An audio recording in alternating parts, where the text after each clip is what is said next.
tragically lost their lives over the last few days, and another is still missing. Several hundred more have been injured, including nearly 100 who've been hurt just in the last few weeks. We owe all of them and their families a debt of gratitude that we can never repay. Thousands of civilians have also been killed, and this administration will not tell the public or Congress the true financial costs of this war, but we know it is very well into the tens of billions of dollars. Tax dollars we could have spent helping people afford health care or building new housing have now been lit on fire by a president who blundered us into a disastrous war. And the cost to families' bank accounts are staggering. Economic growth has slowed to a crawl. Inflation has shot up about 50% since this war began. On average, gas cost just under $3 on February 28th. Today it is over $4 and ticking back up with the strait closed again. Americans have now paid more than $70 billion more on gas since this war began. That is over $550 more per household. Fertilizer costs skyrocketed in the middle of spring planting, crushing farmers operating on extremely thin margins and costing families more on just about everything they buy at the grocery store. The costs of this war have been astronomical. And what has it been for? What has actually been achieved? We hear a different rationale for this war every few days.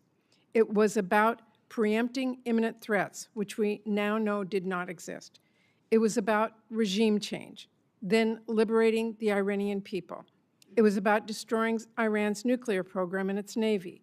And at one point, it was about taking out its ballistic missiles until the president decided that actually, and I quote, "It's a little bit unfair for them not to have some." Trump has even suggested the war is about taking Iran's oil to, quote, "make a fortune." And now the United States' primary strategic objective seems to be to actually just reopen the Strait of Hormuz, which of course was fully open, toll-free, before this war began. President Trump has, by any objective measure, failed to achieve his goals. Our country is no safer or better off than before the war. In fact, we are considerably less safe. Our stockpiles have been depleted, and it will take years of production to fully replenish them, no matter how much money is thrown at this problem. Our global force posture is much weaker, and as assets have been moved now to the Middle East. And we are now much further away from a long-term solution to halt Iran's nuclear program than we were before Trump ripped up the deal that President Obama negotiated, which secured actual, measurable commitments and progress without ever starting a costly war. In fact, there are new reports that Iran may have moved nuclear assets into a mountain bunker, which raises concerns about whether Iran might restart its program. It used to be a pretty somber and serious thing, a president taking America to war and costing lives and taxpayer dollars. But this president has been downright flippant. The people I represent worry Trump thinks this is all a game and has sent men and women into harm's way without any sort of plan. And now that he's driven that car into the ditch, he wants taxpayers to bail him out. As the daughter of a World War II veteran and a Purple Heart recipient, the way this White House has blissfully operated with no plan for success is disrespectful to our men and women in uniform. These are patriots. They are highly trained and have sacrificed tremendously to keep us safe. They shouldn't be forced to put a show on for the president's birthday parade or do the job of Border Patrol agents or risk their lives in a disastrous war that the president clearly failed to think through. And as a U.S. Senator, this administration's refusal to explain what it is doing or how this war is protecting Americans, its refusal to seek authorization from Congress, and its expectation that Americans will now just pay for it all without any explanation or transparency is disrespectful, and it's insulting to the people back home that all of us represent. So here we are 5 months later. The strait is closed. The ceasefire hasn't just disintegrated. This war is now spiraling out of control again. The president is threatening escalation and war crimes, and suggesting this could be another forever war. He has told us over 40 times now that a deal is near and the war will be over soon. But now he is asking for $70 billion more, and for us to just trust him it'll work out fine. Look, I've been very clear. My Democratic colleagues and I will do absolutely everything to ensure that we do take care of our service members and keep this country safe. Chairman Caine, I hope you know that every Democrat on this committee deeply respects the sacrifices that you and our service members and their families are making. Everyone who signed up to serve our country deserves to be more than an afterthought in a war that the President decided to launch despite all the blinking red warnings. But my colleagues and I cannot and will not support rubber stamping a request to bankroll this war and whatever other misadventures Trump wants to get us into next. The American people want to see a quick and strategic end to this war, not $70 billion of their tax dollars sent to keep it going. And I want to make a few important points. First, the President's request is not even primarily a request to cover the costs of the Iran war. This request is chock full of asks to fund unrelated DoD priorities which should be considered through our annual appropriations process, not in an emergency supplemental. And that includes almost $1 billion for Southcom, nearly $1 billion to keep deploying the National Guard here in D.C., and more than $1 billion for the southern border. Secondly, President Trump is making this request as the Pentagon has a record-breaking $1 trillion total budget for FY26, including over $75 billion it has in unspent money from Republicans' big ugly bill. Understand you may have mismanaged your budget, Secretary Hegseth, but you have to do your due diligence to fix the cash flow problems you've caused before asking taxpayers for more. Third, the President is now asking for all of us to approve tens of billions of dollars in new funding for the war while his administration still has yet to share actual cost estimates, essential information to justify this request, and a plan for where on earth this conflict goes next. This administration is either hiding the truth from Congress and the American people, or if you take at face value what they've said, and in the few briefings that we've had, they have no idea what is going on and no plan to right the ship, neither of which is acceptable. Now, Trump is also asking Congress for over $10 billion to help struggling American farmers who have been crushed first by the tariffs and then by this war, which has shot fertilizer and diesel costs through the roof. I'm digging into that request, but let me be clear. As we're looking at what farmers might need to weather Trump's storm, we must also help families put food on the table. And to do that, we should delay and ultimately reverse Republicans' deep cuts to SNAP, which have already kicked at least 1 million kids off of food assistance. Finally, Trump has also requested, and I had to read this one twice to believe, $1.3 billion in new funding for the State Department for Global Health and Humanitarian Needs. At the very same time, his administration is withholding more than twice that amount in funding that has already been signed into law and is available for the same purpose. He's also asking for authorities to make U.S. taxpayer dollars subsidize the Venezuelan oil industry and to finance the establishment of private investment funds like the one he just handed over to one of his ballroom donors. Unfortunately, Secretary Rubio is not here with us today to explain those requests, to talk about how this war forced one of the largest evacuations of our diplomatic posts ever, or to explain whether, as a national security advisor, he still thinks this war is, quote, the right decision, and whether he still, quote, believes in it strongly. So this is really a request to make taxpayers pay for the President's reckless decisions, from the Iran war to his trade wars to his global health cuts, all while doing nothing to help our families back home who are suffering because of those decisions. And that is what we should be focused on, helping people. Because as Senator Padilla and others on both sides of the aisle will tell us shortly, there are urgent domestic needs that we should be addressing instead of sending more money for Trump to drop bombs overseas. Priorities like disaster relief for our communities that have been ravaged by the unthinkable, or taking action to lower families' costs. You know what's a crisis right now?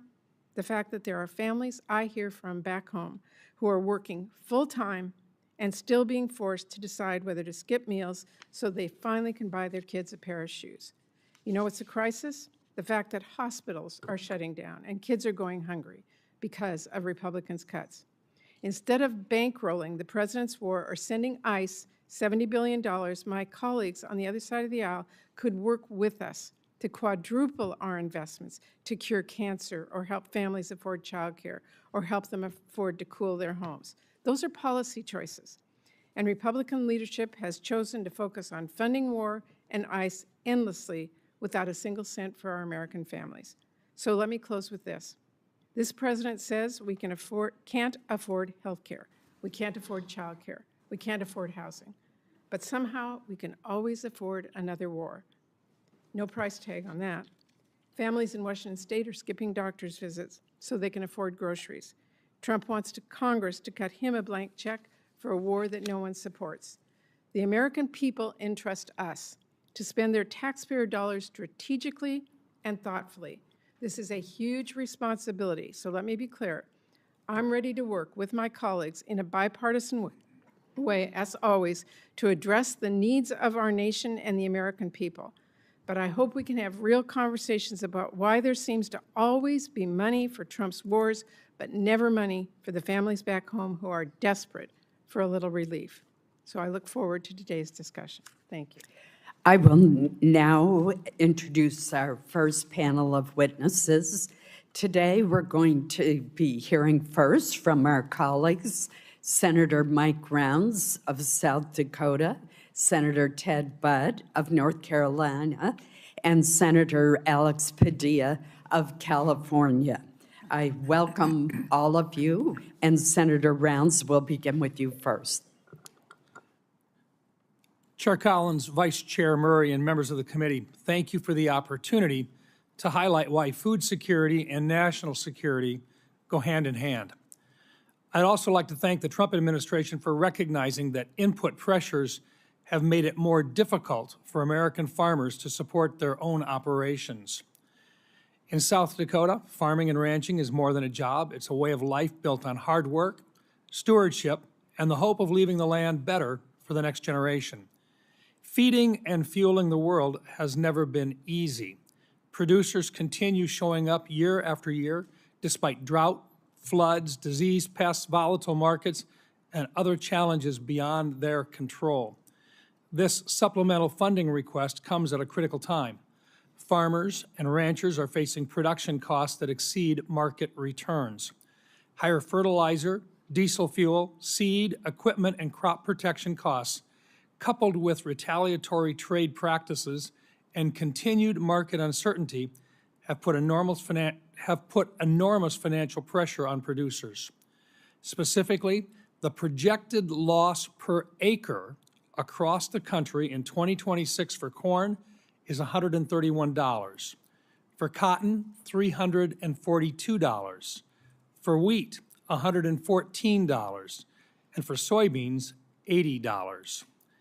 While we work to strengthen America's ability to produce more of what we need here at home and reduce reliance on foreign supply chains, Congress should provide stability so producers can remain in business and continue producing the best food and fuel in the world.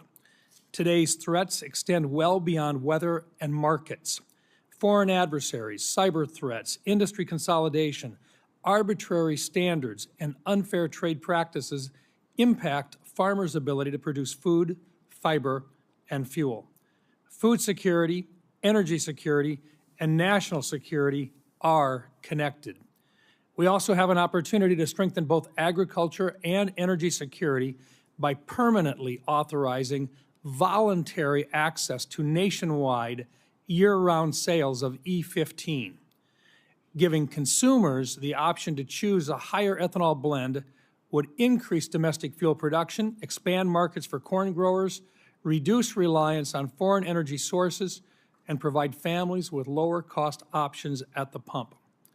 Given the significant defense investments included in this supplemental, I also want to emphasize the importance of fully funding our national defense. We are living in one of the most complex and lethal threat environments since the Second World War, and the brave men and women who volunteer to defend this country deserve the leadership, training, and equipment, along with resources necessary to maintain America's military advantage. Protecting America's food supply, energy supply, and national defense are not separate priorities. They reinforce one another. This supplemental provides needed assistance to help farm and ranch families endure today's economic challenges, while Congress and the administration continue advancing long-term policies that strengthen American agriculture. I urge my colleagues to support this supplemental request to provide stability to our ag producers at this time. Thank you, Madam Chair. Thank you, Senator Rounds. Senator Budd. Chair Collins, Vice Chair Murray, members of the committee, thank you for the opportunity to testify this afternoon to provide a voice for the people in Western North Carolina. More than 21 months ago, Hurricane Helene unleashed an unprecedented amount of rainfall on the Blue Ridge Mountains, causing severe flooding and devastating landslides. The storm left behind tens of billions in damage. In December 2024, Congress responded by approving a disaster supplemental that provided billions of dollars to Western North Carolina recovery. Additionally, North Carolina's state government stepped up by committing roughly $2.4 billion in state appropriations and redirecting more than $2 billion from state agencies for reconstruction.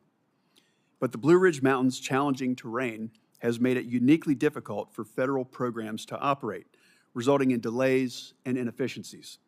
And there's still work to be done. Too many projects in Western North Carolina have stalled due to insufficient funding or because of financial shortfalls from expensive debris removal and rebuilding efforts. I greatly appreciate that President Trump and Secretary Mullen have empowered FEMA to more rapidly reimburse the state and local governments for public assistance projects. However, FEMA is only one part of the equation. The Environmental Protection Agency, Department of Housing and Urban Development, and other federal agencies play a key role in disaster recovery. And much of the existing disaster funding for those agencies has already largely been allocated. When I visit Western North Carolina, I see the impacts the delays in recovery have caused. Debris still clogs the waterways. Facilities that provide drinking water and manage wastewater have yet to be rebuilt. Most concerning, some homeowners are paying mortgages on properties that are still unlivable or yet to be rebuilt. Towns have been forced to embrace expensive short-term stopgap solutions just to carry out their most basic functions for their residents. In the small town of Beech Mountain, there is no long-term water supply. The dam and water treatment plant were heavily damaged, forcing the town out of compliance with state safety standards. And as a result, the state could be fining Beech Mountain $25,000 per day. Most repairs are needed so that the water treatment plant can function long-term. If funded, this process will take at least a year and require significant diversion of utilities and or daily water trucks just so hundreds of residents will have to have clean drinking water during construction. 3 years is too long to wait after a disaster, and we can't delay any longer. Tourism, the lifeblood of much of Western North Carolina, has begun to rebound, but there's still far too many areas that are unable to accommodate the travelers they once welcomed. But I want to highlight a few examples of success stories to show how ample funding for the last disaster supplemental, paired with exceptional planning and project execution, made an immediate impact on our mountain communities. Last July, portions of the Blue Ridge Parkway reopened after 57 landslides struck 200 miles of the parkway. This Memorial Day weekend, Lake Lure reopened to the public after an incredible debris removal and refilling project. And I want to be clear that I fully support President Trump's request to replenish our munitions stockpile and strengthen our military. And I'm also appreciative of his efforts to provide economic assistance to farmers impacted by disasters and unfair trade practices. However, To address the long-term recovery needs of Western North Carolina, more federal funds are needed. Every time I'm in Western North Carolina, people ask me to make sure that they're not forgotten. This is Congress's chance to remind them that we're serious about helping them get back on their feet. I'm deeply grateful to the members of the committee for holding this hearing, and I look forward to continuing to work with you throughout this whole process. Thank you. Thank you, Senator Budd. Senator Padilla. Thank you, Madam Chair, Vice Chair Murray, members of the committee. Appreciate the opportunity to testify on behalf of the people of California, and especially the survivors of last year's devastating fires in Los Angeles County. And I want to acknowledge that some of them are here in the audience today advocating for relief, and I'm proud to work alongside them. As many of you recall, 18 months ago, 60,000 acres across Southern California burned. That's roughly 3.5 times the size of Manhattan. Over 16,000 homes, businesses, schools, and other structures were destroyed. And most devastatingly, 31 Californians lost their lives. To respond, more than 7,500 firefighters worked literally around the clock for more than 3 weeks to extinguish the fires. And those firefighters weren't just from California. Many came from our neighboring states of Oregon, Washington, Arizona, some as far away as Utah, Texas, and Montana. Colleagues, because as Americans, that's what we do. We help each other. We don't condition our response based on who a community voted for in the last election. When Americans need help, we help. Now, walking around the Palisades and the Altadena communities during the fires and after the fires, you couldn't help but be moved by the scale of the devastation, the images of nothing standing but a chimney amongst a pile of ash. Cars literally melted into the streets or the drivers where they had been parked. In the wake of disasters like this, Congress has historically come together on a bipartisan basis to provide aid and long-term recovery funding to help communities recover and rebuild, regardless of whether the disaster was in a state represented by Republicans or Democrats. But instead of following that historical practice, this administration has left California waiting for more than 1.5 years, while asking Congress to fund hundreds of billions of dollars for other purposes. I want to be crystal clear. No disaster-impacted community, regardless of where it is located, should ever be held hostage or treated as a bargaining chip for other political priorities. Californians in Altadena and the Palisades have now waited more than 18 months. Yet long-term recovery funding is still absent from even the administration's request. Instead, it asks taxpayers to spend hundreds of billions of dollars more on a war that Congress has never authorized, a war that's raising gas prices, worsening supply chains, making our country less safe, and for which 17 service members have already paid the ultimate sacrifice, with many more seriously injured. Now, we know this committee can address disaster relief without tying it to a laundry list of unrelated priorities, because it's done so many times before, including as recently as December 2024, when the committee on a bipartisan basis passed more than $100 billion of relief. There's no reason we can't do it again. Colleagues, we must reject the premise that it is okay to keep survivors waiting for help because the president, any president, decides they need something else from Congress to get it. To that end, I do want to thank my colleagues, Senators Tillis, Schiff, and Curtis, for joining me in sending a bipartisan letter to the committee just yesterday, supporting long-term disaster recovery funding. Madam Chair, I'd like to enter this letter into the record at this time. Thank you, Senator Padilla. I'm not done. I just want to enter the no. letter to the record. Without objection, Thank you. it will be. And I'll be wrapping up soon here. I also want to reiterate what I said earlier, that we know the next disaster is coming. Anyone who stepped outside of Washington this last weekend or across at least a dozen states saw and breathed the very impact of wildfires. And it may be Canada now, but it's going to be one of our states next.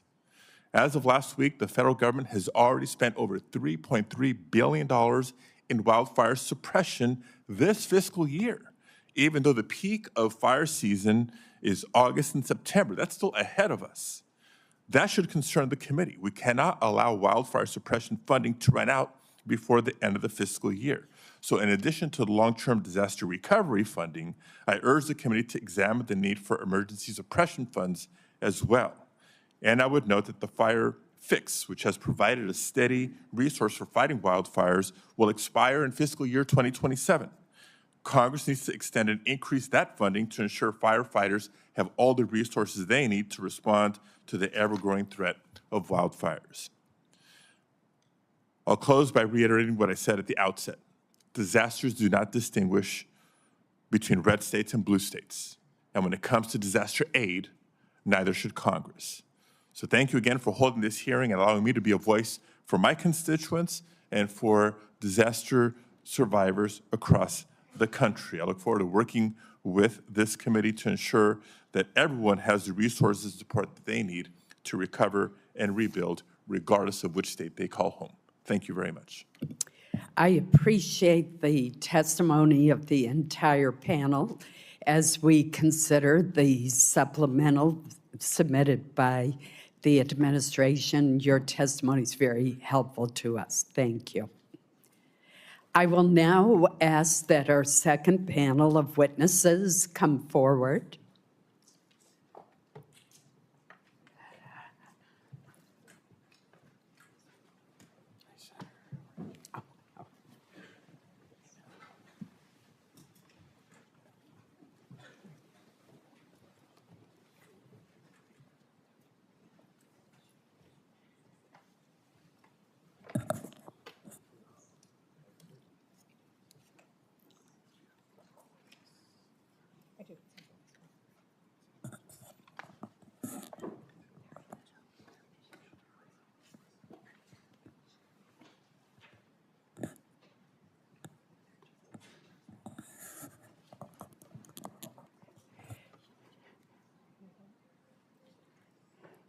Well, leave it to our military witness to be on time.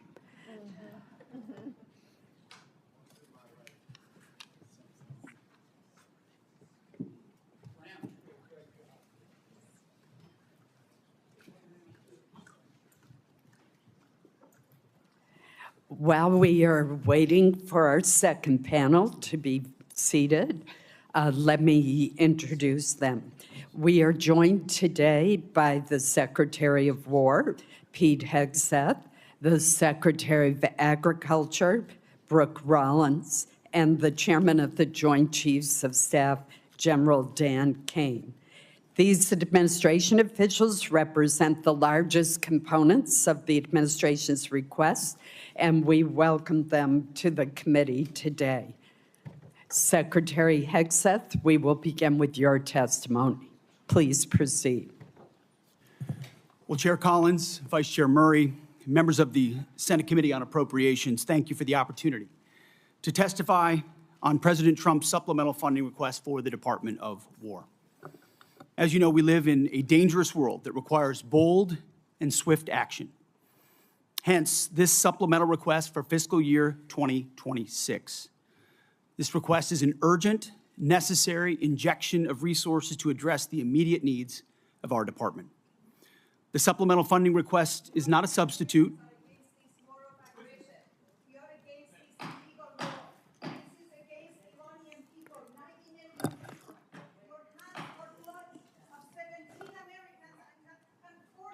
The witness will suspend until order is restored in the committee room. I know that individuals feel very passionately, but we must have order in the hearing room so that we can proceed. We're now going to move forward with our hearing, and Secretary Hegseth, please proceed. Thank you. The supplemental funding request is not a substitute for the President's full $1.5 trillion base budget request. $1.5 trillion. Stop bombing our children Mr. Secretary, please suspend until order is restored in the hearing room. We will begin the timing clock since you've been interrupted twice.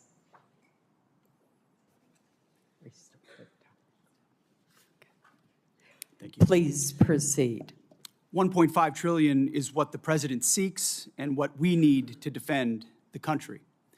The members of this committee understand better than most that long-term strategic dominance cannot be funded through one-off supplementals.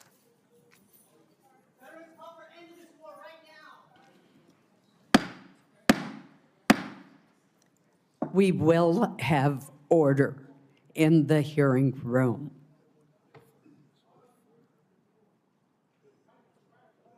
Mr. Secretary, please proceed. Collectively, the budget proposals submitted under President Trump follow a simple logic.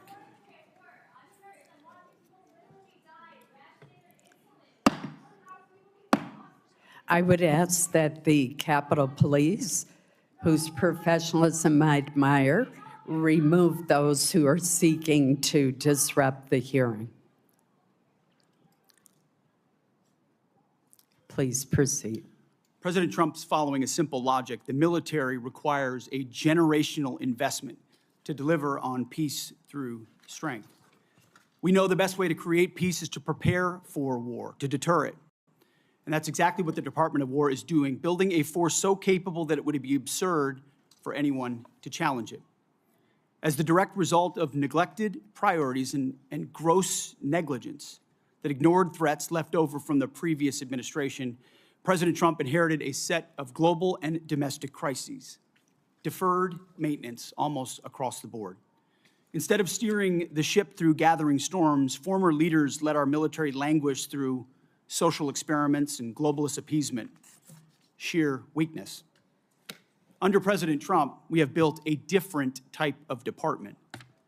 The Pentagon is no longer run by bureaucrats. Instead, it's led by combat-tested veterans and world-class business leaders who are running the department like a business, and tech titans who are bringing lethal innovation to the battlefield. We're also at a different moment, and we cannot afford inaction. If we don't make critical investments right now in tech, in compute, in AI, in autonomy, in space, our adversaries who are already making these types of investments could outpace us. Without these funds, we face critical shortfalls that threaten our ability to also simply pay our service members, rapidly replenish equipment and munitions, and sustain vital operations without disruption. This supplemental request serves two purposes: sustain our military readiness to meet this year's new demands, and accelerate critical capabilities to replace and augment those we have used in contingencies. But make no mistake, this is not a one-for-one replacement. We are upgrading and we are modernizing across the force.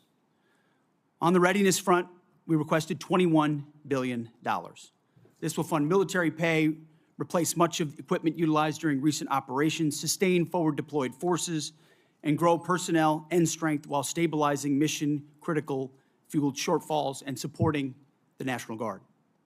On the capabilities side, we requested $46 billion. These funds will expand production lines and accelerate delivery of high-demand munitions.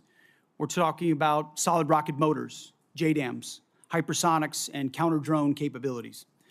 Additionally, we will use this investment to secure digital and space dominance, including resilient satellite networks. Department leadership recognizes that appropriating those funds is just the first step.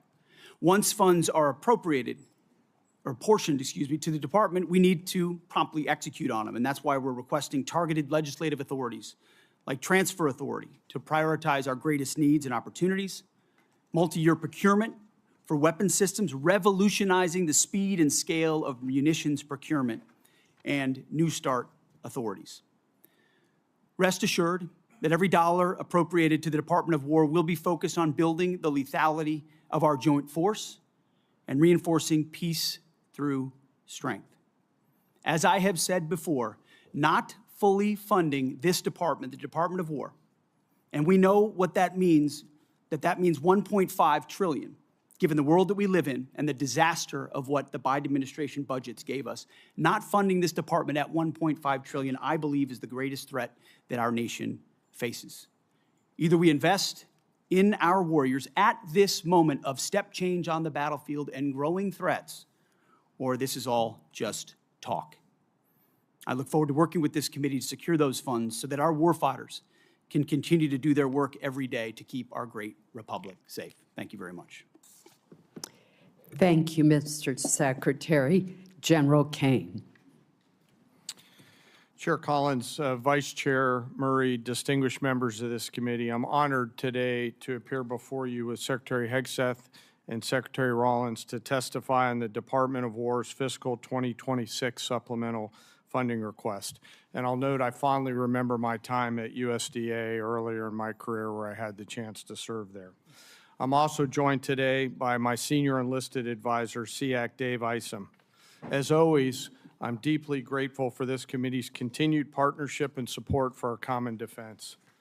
I'd like to begin by expressing my deep condolences and that of the Joint Chiefs of Staff and the SEAC for the fallen from this past weekend and their families.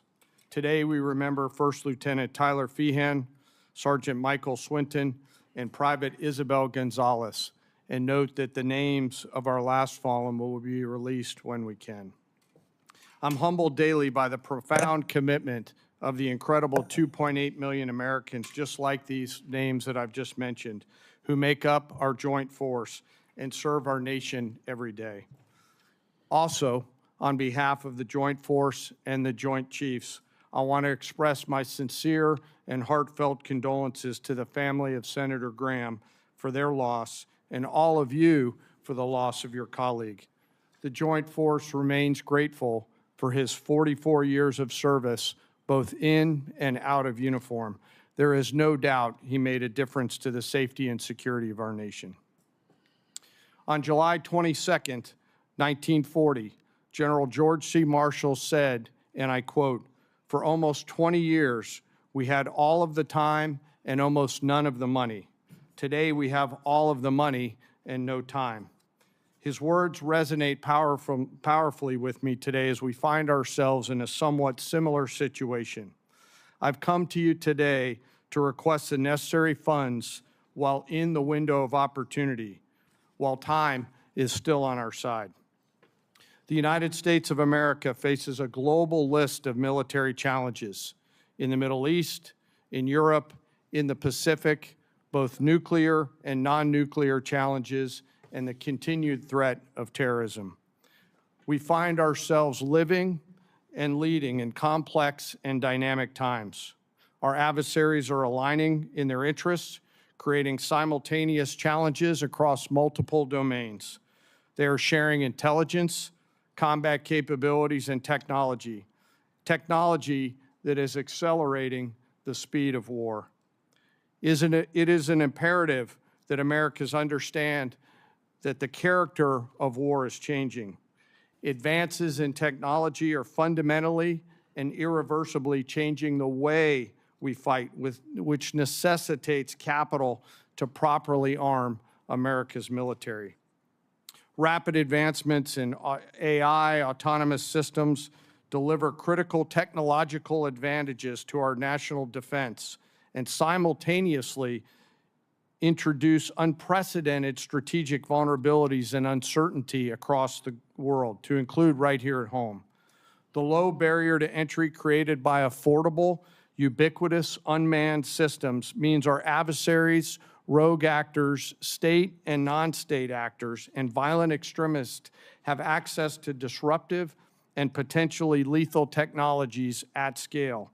We've seen this in Ukraine, and we must adopt elements of this fight for our future fights.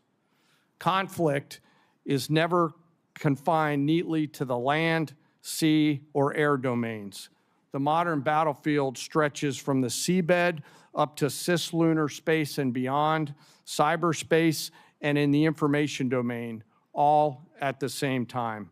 Our nation must be prepared to fight and win across all of them, all the time, all at once. In addition, the light speed at which information travels now has compressed our leaders' decision space, taking what was once days or weeks in World War II down to milliseconds. Your joint force must be ready because the United States military is America's greatest insurance policy.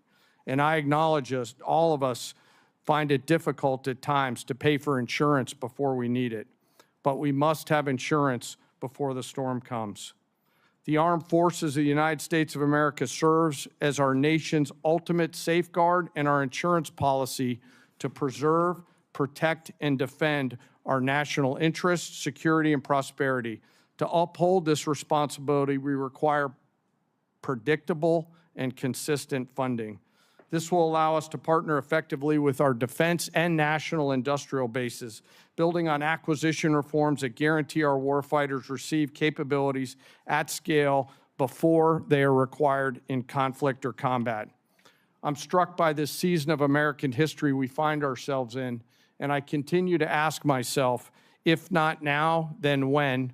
And if not us in this room and the rest of the Congress and the nation, then who? I acknowledge the environment we all serve in, but always remember that we are all Americans with deep and abiding love of our nation and our military service members and their families. I've come today to ask for your help and your support.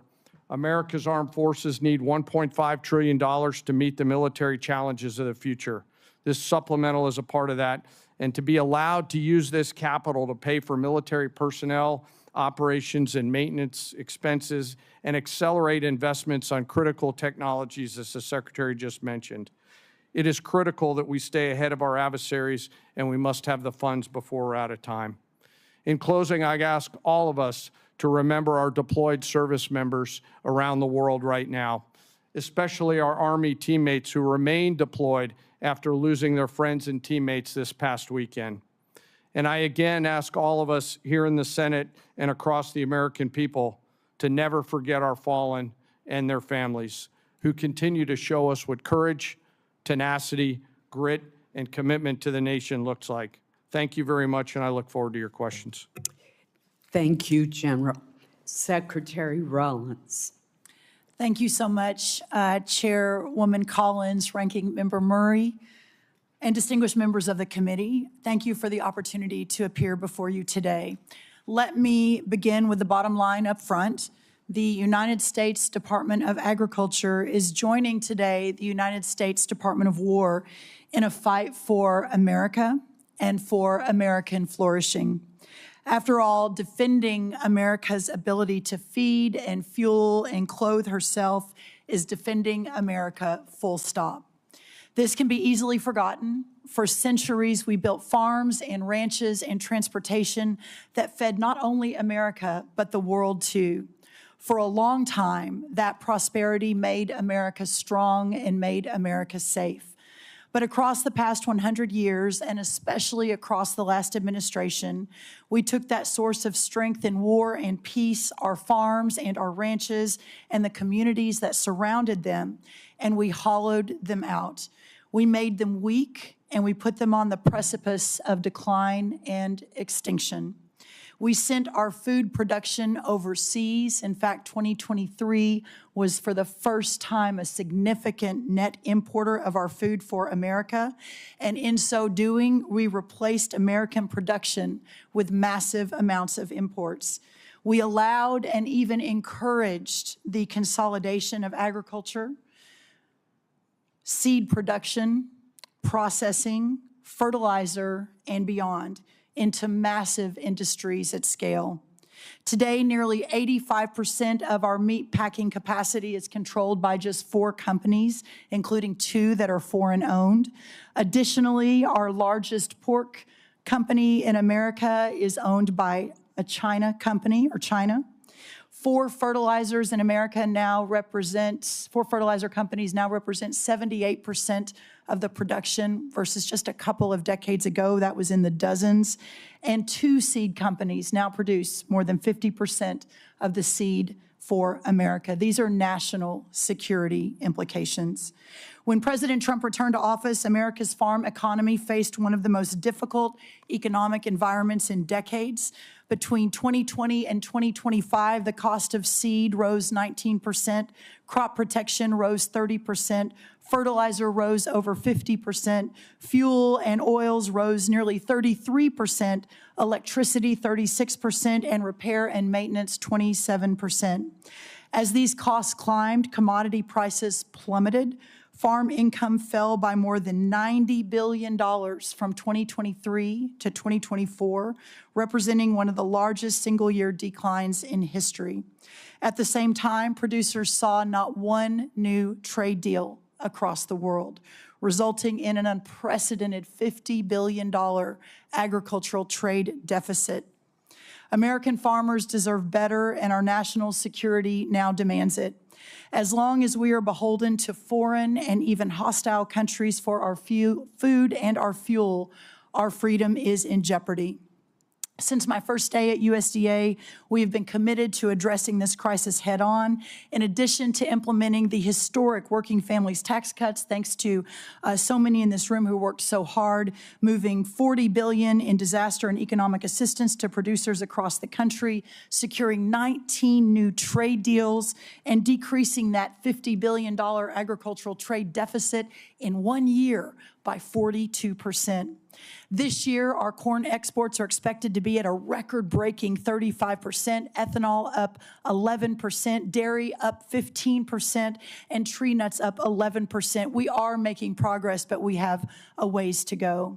Administrator Zeldin has secured the strongest renewable fuel standard volumes in history, and the President continues to support year-round E15 for our domestic markets.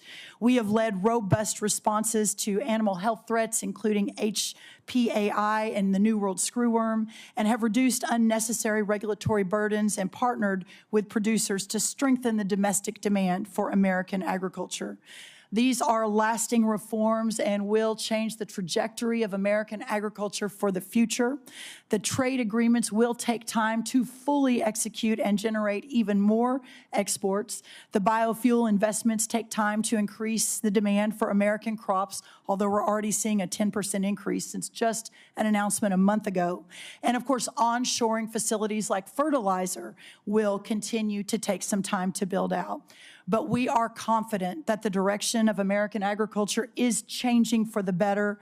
But many producers continue to face economic pressure as we build that economic infrastructure out.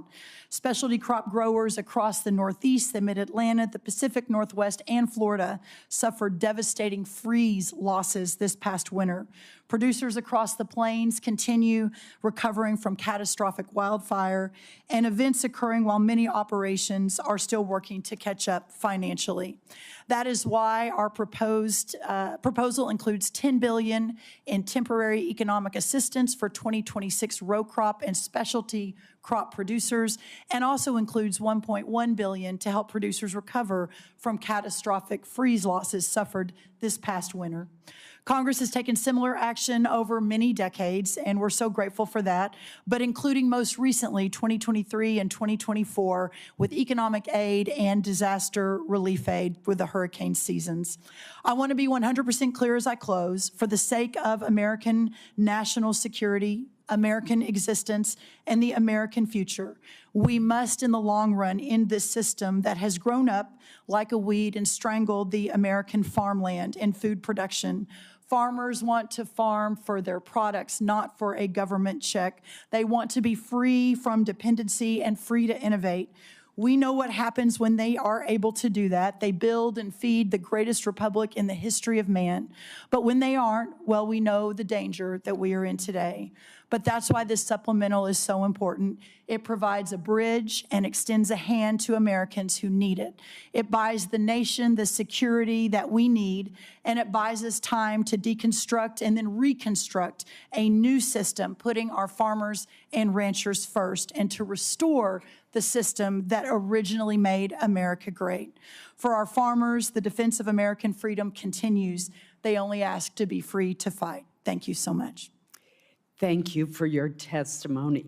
We will now begin with questions for our witnesses. As you can see, we have a very full attendance of committee members today, so I would ask that all of our colleagues to please keep track of the clock and stay within the allotted 5-minute question time. With that, let me begin. Secretary Hegseth, General Caine. Members on both sides of the aisle have questions about the authorization strategy, objectives, and conduct of operations in the Middle East. Regardless of our differing views, the fact remains that there are must-pay bills and urgent requirements facing the department that affect the ability of our military to deter and defend against potential aggression worldwide. Portions of the supplemental request go toward paying these bills and are necessary to restore readiness, repair, or replace battle damage to aircraft, ships, or bases, and address urgent munitions challenges. I understand and am told that some military services face near-term solvency challenges. What will be the impact on our troops if additional funding is not provided? Are there military exercises, for example, that are at risk of cancellation? What message will we be sending to the world? Secretary Hegseth, either you or Senator or General Caine. Chairwoman, I very much appreciate that question, and it's because it's connected to the real-world realities of this budget cycle. There is training right now and training in the future that would have to be curtailed if we do not get our budget needs met and met urgently. And yes, some of that has to do with the current budget cycle and how things come together. But we are a department that for 4 years met funding shortfalls under the previous administration. It was not a priority to fund the Department of Defense under Joe Biden. It also took the munitions and a lot of there were 5 supplementals out of this committee that took munitions one for one and sent them to Ukraine and had tried to replace them with the same bureaucratic process that was too slow and didn't replace them in real time. And then there were threats that were ignored around the world. So you're looking at a lot of negligence and a lot of deferred maintenance that this department is having to catch up on. And so that's why I call this a generational investment. It truly is. This is $1.5 trillion budget with this supplemental being part of it is how we catch up and get ahead. And ensure in the process we're putting soldiers and sailors and airmen first, Marines first, Guardians, that their pay increases, that the end strength increases that have gone up because recruiting is at historic levels are fully funded. So rather than trying to play catch up and make sure we're not losing training, we should be ahead of that curve. And that's where we think 1.5 trillion can get us. Thank you. Senator Caine, I keep calling you Senator, General Caine, I'm going to ask you to respond for the record because in my remaining time, I do want to ask Secretary Rollins a question. Secretary Rollins, as we heard from the previous panel, our country has many outstanding recovery needs from disasters and other weather-related events over the past 2 years. As this chart shows, and this is a chart from your department, many have unmet weather-related agricultural losses. In Maine, many of our producers are struggling amid a combination of market volatility and disaster conditions last year, which included excessive rainfall in the spring, followed by a severe drought. They need relief. Yet the administration's supplemental request does not include funding to address these recovery needs. It does have $1.1 billion to help Florida agricultural producers rebound from a severe freeze this past winter, but nothing for prior disasters in other states. Can you explain USDA's thinking behind focusing your request just on the 2026 freeze rather than on the 2025 disaster declarations that you made? Yes, Senator, thank you for that question. Obviously, the discussions that went on over at OMB and with our teams continue, but what I will say is we are obviously 100% in support of any sort of disaster relief program for our farmers, whether it's hurricane, tornado, drought, freeze, et cetera. So look forward to working with you on that and specifically understanding the larger context here that there's a lot of farmers, a lot of producers who are really hurting, not just in Florida and not just from the freeze. So it's important that we work together to solve for that. Thank you. Senator Murray. Thank you, Chair Collins. Secretary Hegseth, your department received $150 billion last year in the Republicans' Big Beautiful Bill. It also received a record $839 billion for fiscal year 2026, more money than you asked for last year. Combined, that is a $1 trillion budget for the year, and as I already mentioned, your department has yet to spend half of the reconciliation funds. And despite that, you are here today asking for tens of billions of dollars more for things that you've already asked for in your FY27 request or that have nothing to do with Iran. This administration has tried to sell this as an emergency request, but it may be better understood as an attempt to skirt the normal appropriations process. Here are just a few of the things requested in this Iran supplemental.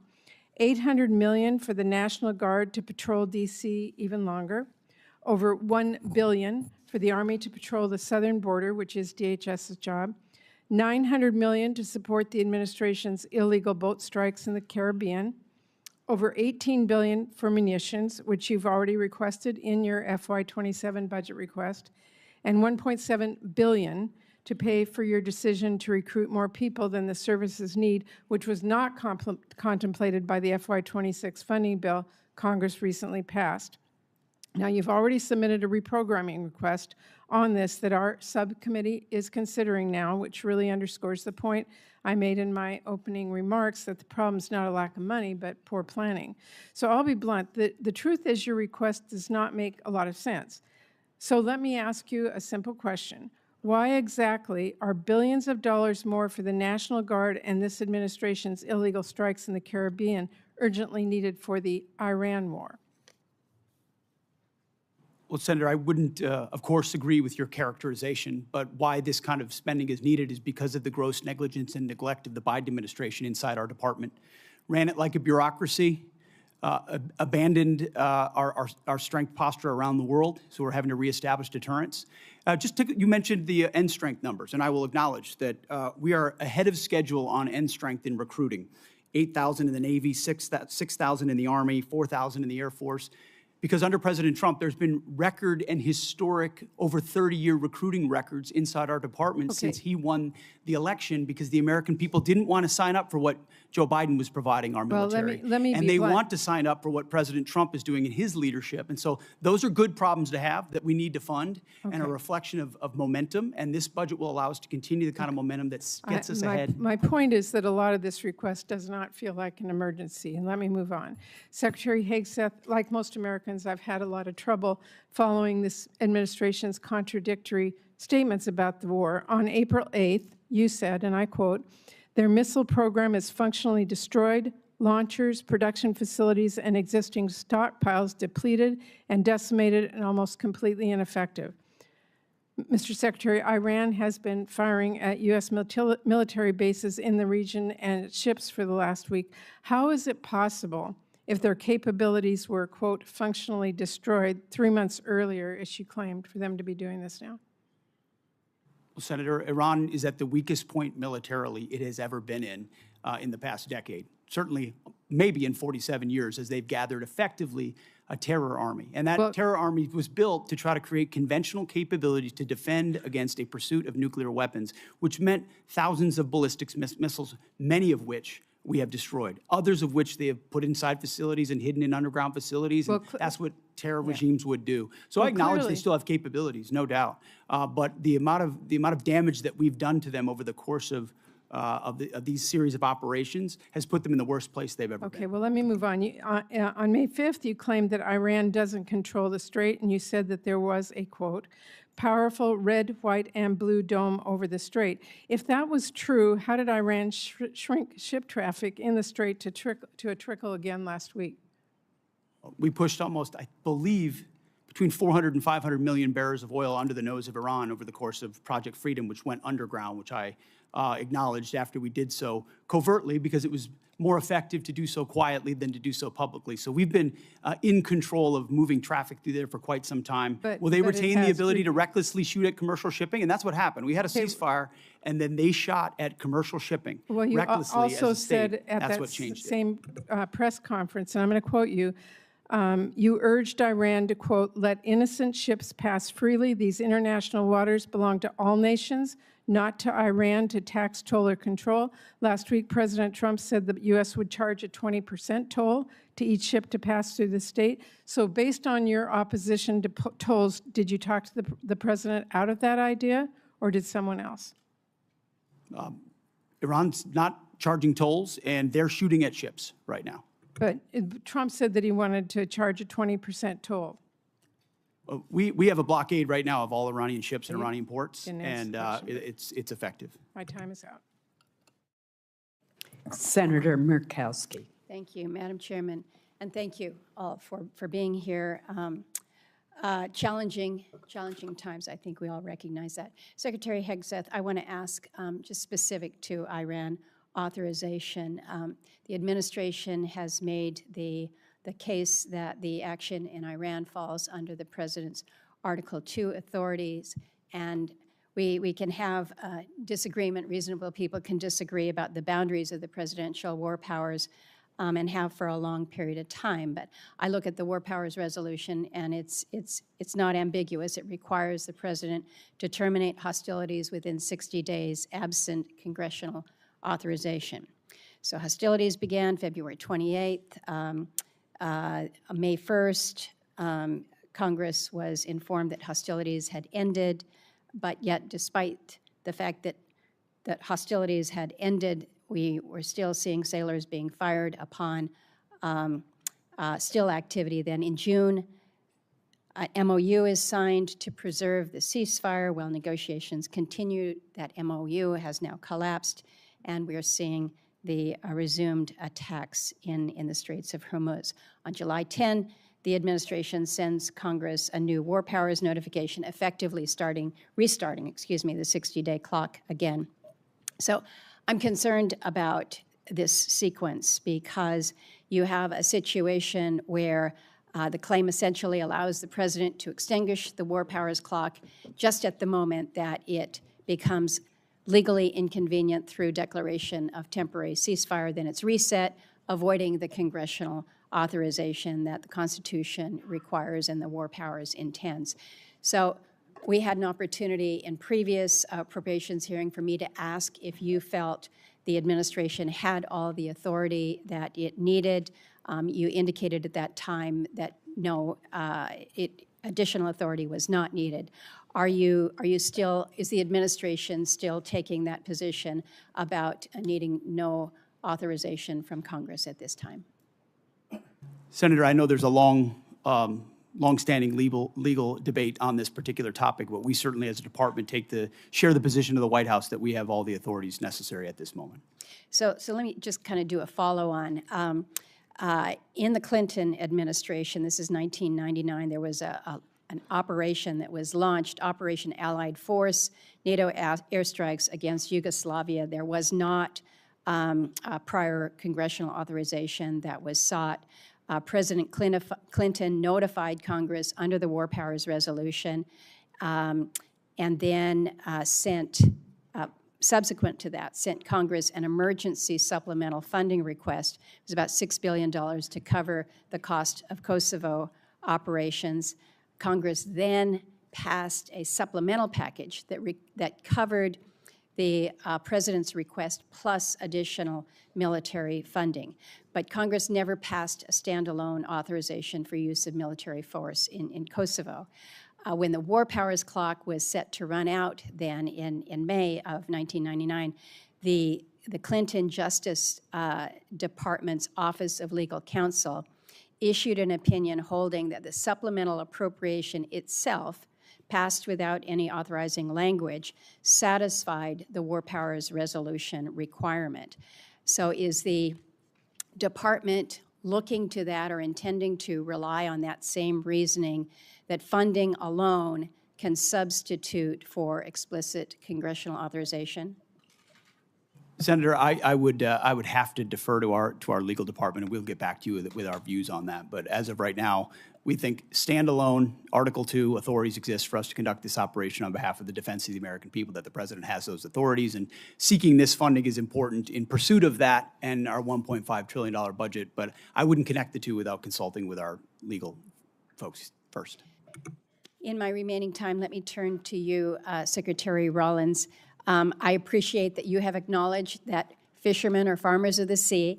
I don't know whether you are aware whether any fishermen will be eligible for any of the supplemental funding. They too have faced many of the same challenges that our farmers have with high fuel costs, the impact from tariffs, disasters that we have seen.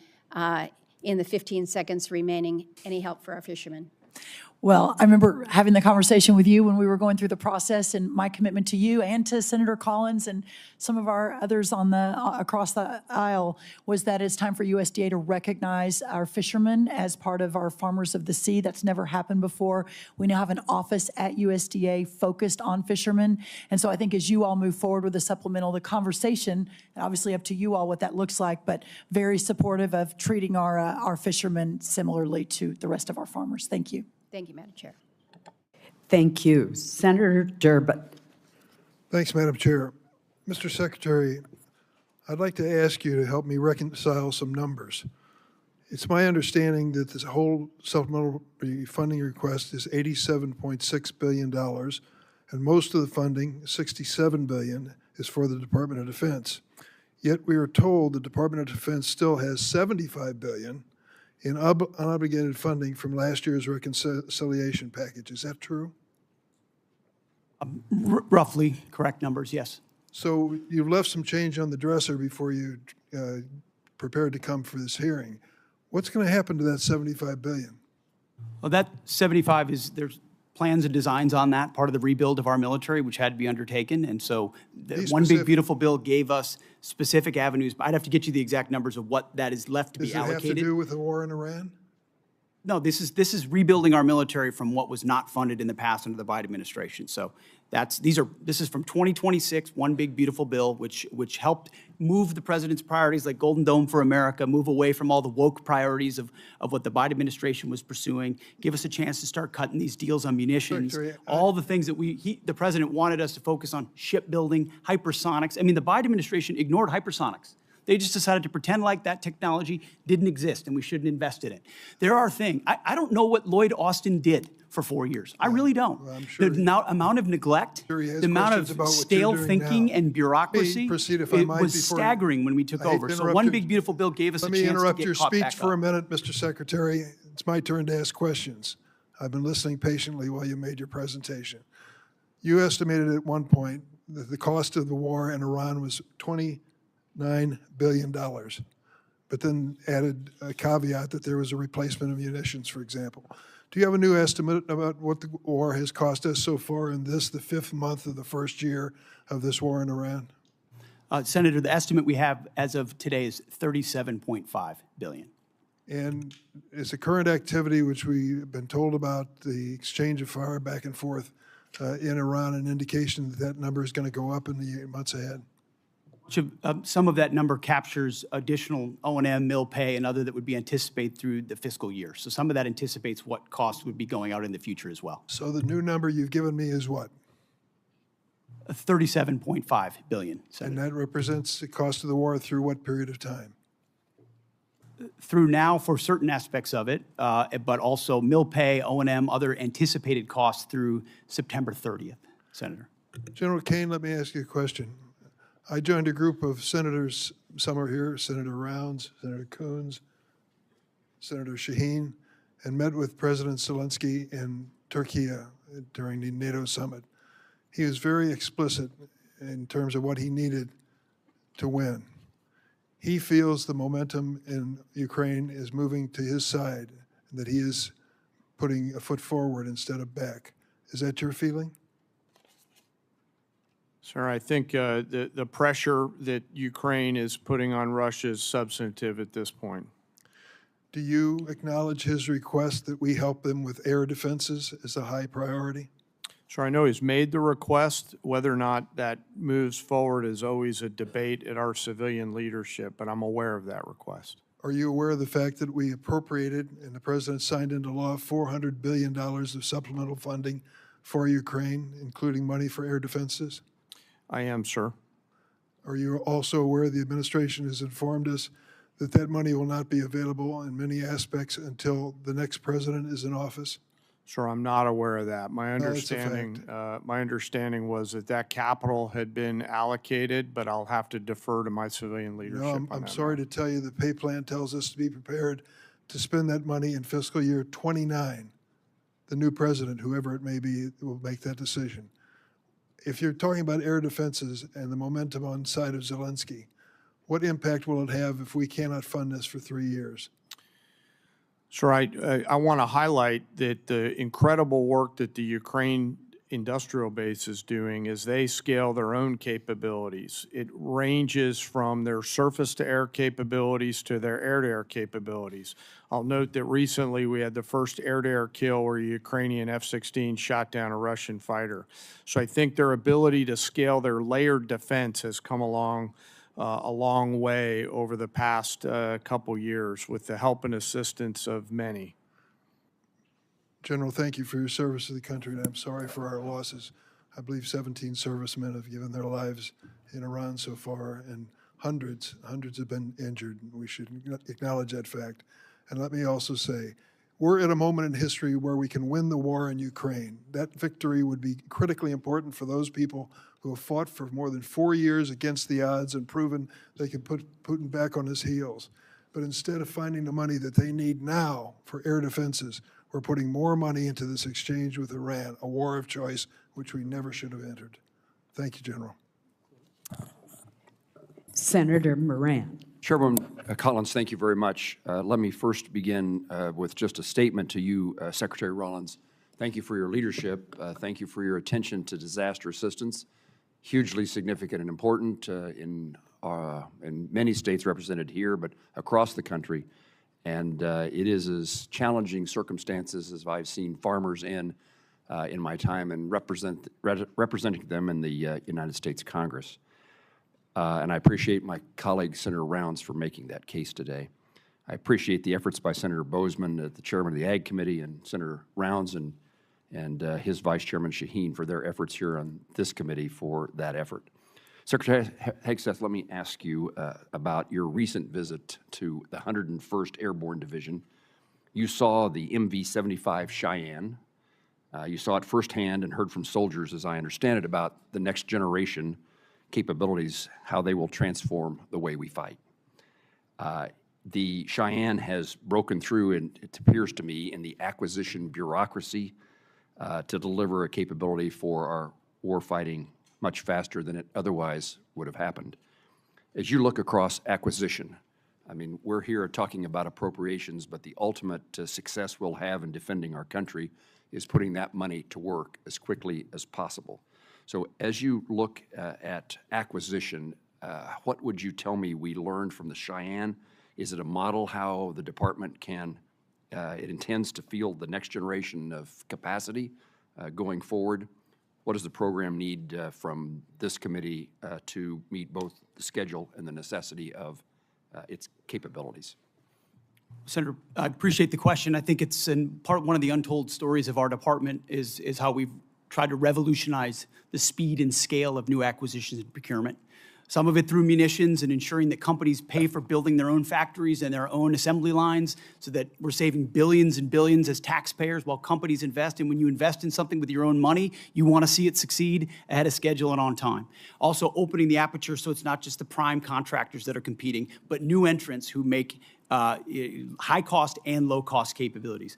I think in particular on the Cheyenne and the Black Hawk and the replacement, The gap that some have identified could exist based on the hesitation on speed and replacement exists because of an austerity mindset, again, that goes back to the Biden administration of divest to invest. And so you end up divesting in certain systems like the Black Hawk before the next one is online, creating gaps for actual operators. And what we're funding in this supplemental and across this budget is the ability to do both. Make sure the systems we rely on the battlefield right now are delivered, and that newer entrants that we're going to need for long-range fight to deliver to be more survivable in contested environments, which you're talking about. When I had a chance to see it, the soldiers were proud to be in it because they felt like it would give them greater advantage in the future. We need to accelerate the timelines of those and deliver them even more quickly. And when you allow new entrants with all the right incentives, those things happen, and it's happening in that program. Will that take place, I think you may have just said this, but will take place in this circumstance of the Cheyenne? I believe in this administration, because of the policies of this administration, it is likely to do so. Just like the B-21, just like the F-47, just like so many other of our exquisite munitions that otherwise would have taken years and years to even get into development. We're moving those things left by, in some cases, years, so that we get them in the hands of warfighters who would need them right now and not held up in bureaucracy in this town. Thank you, sir. Let me turn to you, General Caine. The department is requesting a significant supplemental to address the ongoing operational demands. Our adversaries are watching how we resource this moment. Beijing, Moscow, Tehran are all increasingly coordinating their activities and intelligence. In your judgment, do you believe our adversaries view this moment as an opportunity to exploit U.S. commitments elsewhere? And how does this supplemental ensure our deterrence posture and our commitments to allies remain credible in every theater all at once? Well, sir, thanks for the question. In my job, it's to look across the globe and look at the range of trade-offs out there. We are the strongest military in the world. Our adversaries still fear America's ability to project power at the time and place of our choosing. There is no doubt that they are aligning, as I've said before. And I think this supplemental and whatever funding structure the Congress, working with the executive branch, decides to structure and give us the capital, we'll use that capital to ensure that we sustain that, sir. You're assuring us that this supplemental and further efforts will reduce the risks to our nation and its national securities issues. Yes, sir. I view this, and I've spoken to some of you on the phone leading up to this. I view this as future investments to buy down risk, similar to what I said Marshall thought through in those heady days in 1940, where the need to invest capital early to deliver scale is an opportunity that I hope we don't miss, Senator. General, thank you. Thank you, Chairwoman. Senator Reed. Thank you, Madam Chairman. Secretary Rollins, I just want to reiterate a point that Senator Padilla made. We have $10 billion in this request for Midwestern farmers who are suffering because of the interruption of fuel and fertilizers because of the President Trump's war, unauthorized war. Yet, many states, blue states particularly, have submitted requests. Rhode Island has one. February, we had the worst snowstorm in our recent history, and we've been denied by the president. In fact, if you look at the numbers, 20% of blue states seem to get approved, and about 80% of red states. I'm making a point, not asking a question. This is unfair. Thank you. Secretary Hegseth, on February 28th, when you initiated this war without authorization from Congress, the Straits of Hormuz was open and providing vital fuel supplies for the whole world. Now they're closed effectively, impacting globally the price of oil and the economies of the whole world. But the Department of Defense has been planning for potential operations against Iran for many, many years, and one of their obvious assumptions was that the Strait of Hormuz could be closed. Were you unaware of that? Senator, you are correct. Nobody plans more and looks at more contingencies than our department. And so, of course, undertaking a historic effort like this, of this scope and scale, of course, the Strait of Hormuz was front and center in every single aspect of that. Hence why one of our key objectives to begin with was to sink the entirety of Iran's Navy, which its conventional Navy was sunk. Now, you can't get rid of every single fast boat and every single machine gun and a fast boat or every single coastal cruise missile. So we acknowledge that if the state decided to become a terror state shooting at commercial shipping, that would be an ongoing and contested part of the battle, to include their willingness to mine international waters. So one side weaponized the strait, and we've been fighting back the entire time. Completely aware that the Strait of Hormuz could be closed, and obviously sinking their ships has not affected their ability to effectively close the straits. We had U.S. boats that surrendered to Iranian ships under the Biden administration. So their Navy was effective in expeditionary ways in the past. We're talking about a war you started, not a situation in which oil was flowing freely.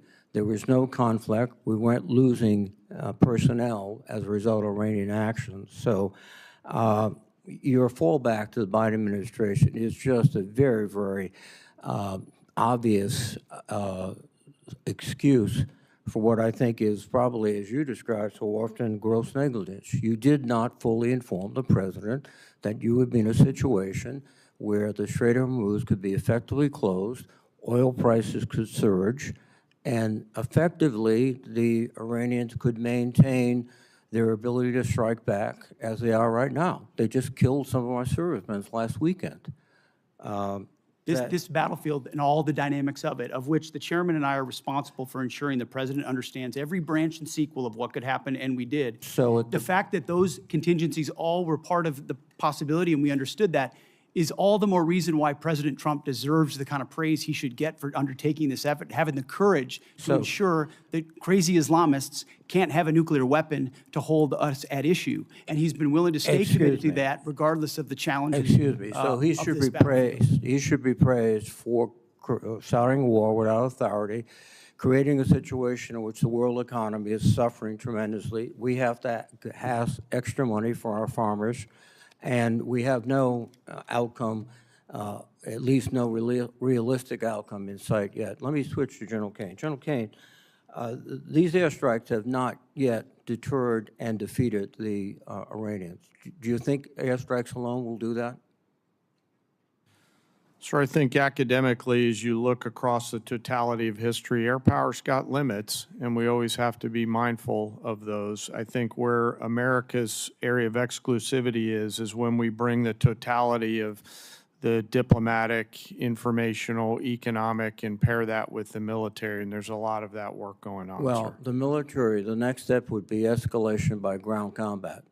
Do you anticipate that escalation? Sir, I think it'd be unhelpful for me to opine on hypotheticals. What I can tell you is we always develop an unbelievable amount of options and the associated risks, and then my main job is to always ensure that leaders understand those options and the risks. Now, if you employ ground troops to seize objectives, which I would assume would be the first stage, are you prepared for an extended guerrilla war, which would likely happen in that area? Sir, with all due respect, I think it'd be unhelpful for me to opine on hypothetical situations on whatever decisions the president may or may not take in the future. Have you advised the president that a ground combat would be very expensive in the lives of our soldiers, sailors, Marines, airmen, and also could probably lead to an extended unconventional war in that area? I don't see the Iranians sort of throwing their hands up saying, welcome to Iran. Senator, I always advise the president on a range of military options and all of the risks that are contained within that, but I have to keep my military advice to the president private, sir. Well, thank you. Thank you, sir. Senator Hoeven. Thank you, Madam Chair. Secretary Rollins, I want to thank President Trump, and I want to thank you for including farm bridge assistance in this supplemental request. I know I've worked very hard to get it included. I know you have worked very hard to get it included, and I want to thank you and your whole department for your work on it and for this vital support of our farmers and ranchers. What I want to ask you about, though, is actually crop insurance. The number one risk management tool that our farmers have is crop insurance. And the buy-up option is critically important. It covers 67 million acres, 67 million acres of farmland in this country. It was decommissioned, and we need to get it reinstated. Again, you and I both worked very hard on this. Please update me on where we are in terms of getting that buy-up option for crop insurance reinstated. We are 100% supportive of that and are moving forward to execute that buy-up option. Thank you for your leadership on that, Senator. Thank you for your support. Also, Assistant Secretary Fortas for his support. It's very impactful, very important, and will make a big difference for our farmers right now. So thank you for that. Thank you. Secretary Hegseth, are Russia and China helping Iran? And if so, how? Well, Senator, as the chairman alluded to, there's definitely adversary alignment, attempts to do so, and there are many ways that we deter that, some of which are, and the depth and extent of it ought to remain classified, and it should, but there are ways in which both of those countries are limiting at different levels, enabling some of the things Iran is doing, yes. General Caine, would you like to add?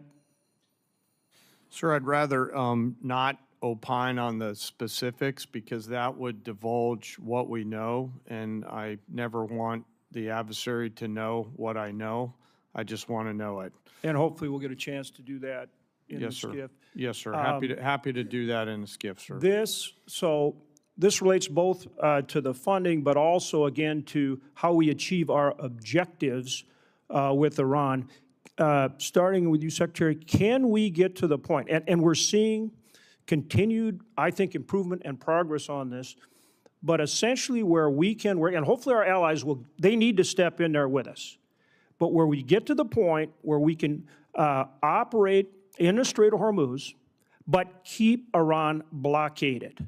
We're continuing to get better at that, but that's how we they'll never do anything that they say they're going to do. They've proven that over and over. We have to keep the pressure on. But if we can do that effectively, we keep the pressure on and achieve our objectives. Tell us where we are in getting that accomplished. Senator, I think that's a really good point. That's effectively what we did to create the pressure that led to the circumstances of the MOU, which was we're running a route where ships, and we did it covertly in cooperation with Gulf countries and others who were willing to take some of the risk with our protection and then maintain the blockade. So effectively, oil's coming in and out, oil prices are coming down, but our blockade is staying and the pressure is mounting on Iran. That's something we have done and can continue to do. We moved into an MOU where Iran said we won't shoot at shipping, and then the IRGC turned around and decided to start shooting at commercial shipping again, at which point the president, I mean, as he should, cannot tolerate that, and so we respond, as he said 10 times, you shoot at ships, we're going to shoot at you overwhelmingly, which we have been doing now for, I believe it's a 10th consecutive evening. So consequences come with the willingness to shoot at commercial shipping. Our blockade has been reimposed and is effectively impenetrable. We got seized a ship inside the Arabian Gulf as well.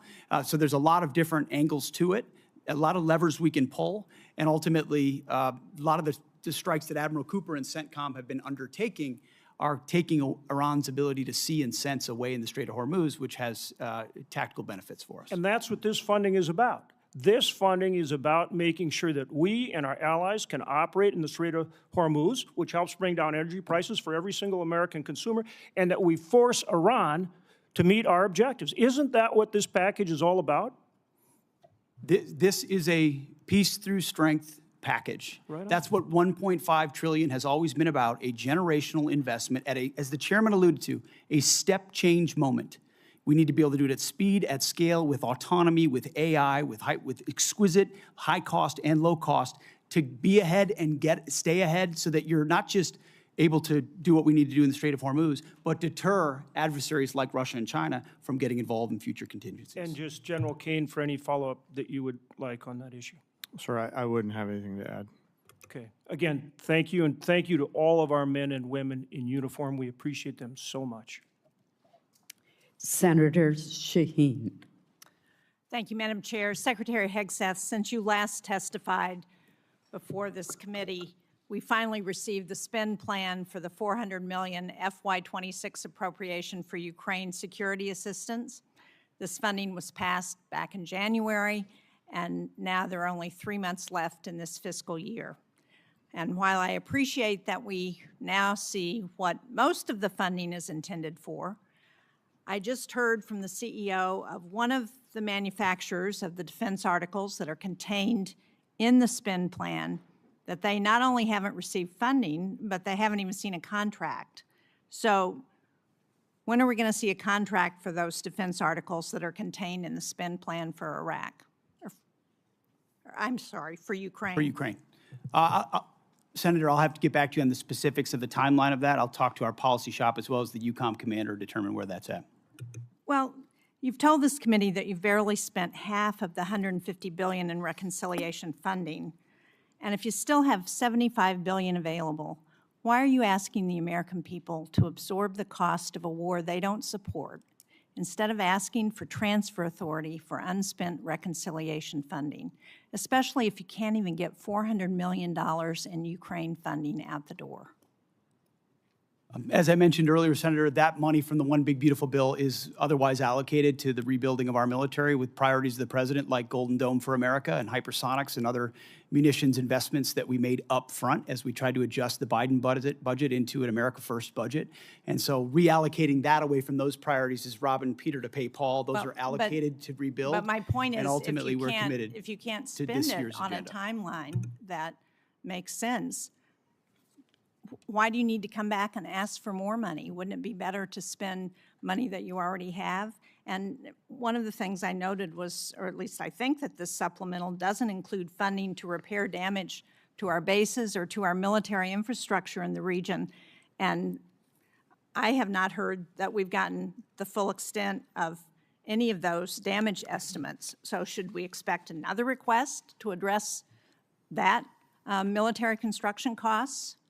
And at what point do you stop asking Americans to foot the bill for a war they don't support on top of an inflated budget request and billions in reconciliation funds that you still haven't spent? Well, Senator, I obviously don't agree with your characterization of that. But I appreciate that, but you didn't ask, but I want you to answer my question. I know you don't agree with my characterization. I don't agree with yours either. Well,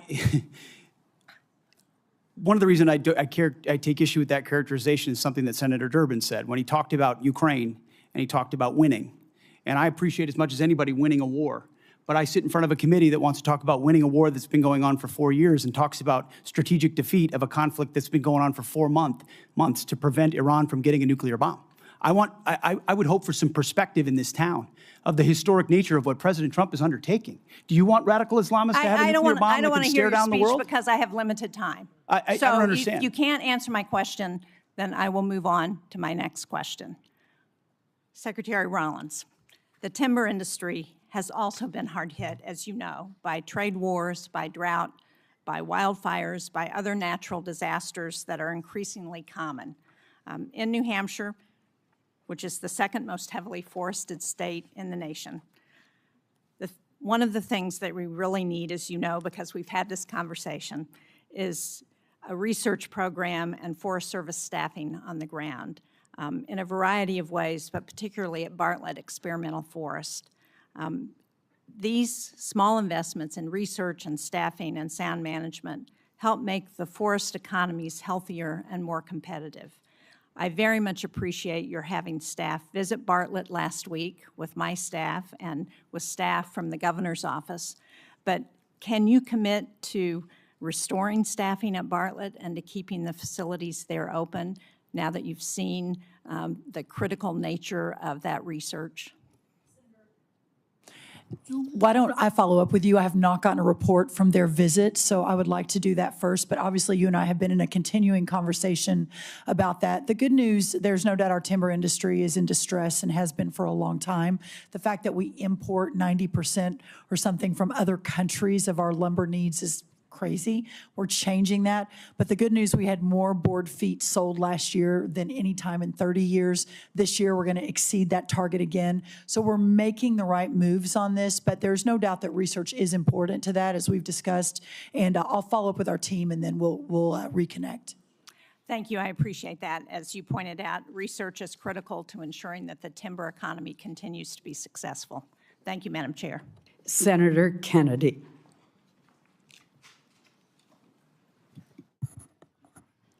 Thank you, Madam Chair. Thank you all for being here today.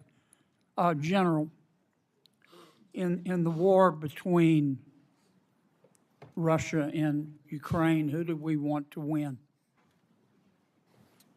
Sir, I want Ukraine to win. Is Russia America's friend? I'm sorry, sir, I couldn't quite hear your Is question. Russia America's friend? I think that depends on your definition of friend. I think it's a complicated relationship. But no, I don't think they're our friends. Thank you. If we could cut off Russia's cash flow, which depends substantially on its sale of oil, would that help Ukraine win? So I think militarily, anytime you can restrict resources and cash flows against an adversary, General, I that's have a good so thing. much respect for you. Yes, sir. But I have so little time. Yes, sir. I'll try to be Just briefer. Give me succinct answers. Yes, sir. It would assist a. Would help, wouldn't yes, sir. Yes, sir. Okay. If we could stop people, entities, and countries from buying Russia's oil, that would help cut off its cash flow, wouldn't it? Yes, sir. We have a bill to do that, as I'm sure you're aware. We have the votes today to pass it overwhelmingly. I also have enormous respect and admiration for our majority leader, Senator Thune. But I hope everybody on this panel will today contact Senator Thune and ask him to bring that bill to the floor. We should vote on it at a minimum of next week. Some of my colleagues, General, want America to just stop in Iran. In the blockade, bring all of our warriors home. What would be the consequences of that, in your estimation? Sir, I think termination criteria is always a political decision. However, I assess that Iran will continue to be a challenge moving forward, so we have to be thoughtful Will about they that. put tolls on the strait? I don't know, sir. That's a decision that's a hypothetical and will depend on what happens It's not in the future. hypothetical. We've got a blockade to stop them. We do, sir. That's General, putting I want you economic to look me pressure in on the eye. Iran. I'm not asking you for, I'm not trying to get you in trouble. I know your advice to the president is private, but this is serious as 4 heart attacks and a stroke. Now, what happens if we come home and end the blockade to the world? Sir, Iran has the potential to continue to be a threat, and we will need to prepare military Will they options to toll do the that. strait? Sir, that's a hypothetical question, and I don't know the answer to that. Oh, it's not hypothetical. We come home. It's not going to be hypothetical. You know that, General, and I do too. And I appreciate your discretion, but we're down to it. We need some hard answers and some straight talk. What'll happen, Pete? Senator, I would agree with the chairman, but the likely outcome is they would try to impose their will on the waterways in ways that the world would not like. Call it a toll, call it a fee, call it an exchange, call it control. They would do something that they would try to hold it at issue. Yes, sir. Would they try to commence development again of a nuclear warhead? Part of the reason President Trump had to have the courage to do what he did after Midnight Hammer is that they didn't give up their ambitions even though their nuclear sites had been obliterated. So this is a regime hell-bent on nuclear ambitions, and Guys, President we Trump's need been willing to straight go after it. answers. We need straight answers. Do we have the ability to destroy whatever is underneath Pickaxe Mountain. Senator, a lot of our capabilities are classified, but if anybody in the world can reach anything on God's green earth, it's the United States military, the most powerful military in the world. It's all about options and trade-offs. All right. I'm going to take a little extra time because others got it, Madam Chair. I won't abuse it. Secretary, are shrimpers farmers? Absolutely, yes. There are farmers of the sea. Are oyster harvesters farmers? Yes. In this USDA, They yes. having to compete with other countries who grow oysters and shrimp in a ditch and shoot them full of antibiotics? 100% yes. And if you eat too much of that foreign shrimp and oysters, you'll grow an extra ear, won't you? I'm not sure about that, but I know it is not good. And I also know we import 90% of our shrimp. Why aren't we inspecting the shrimp and the oysters from abroad?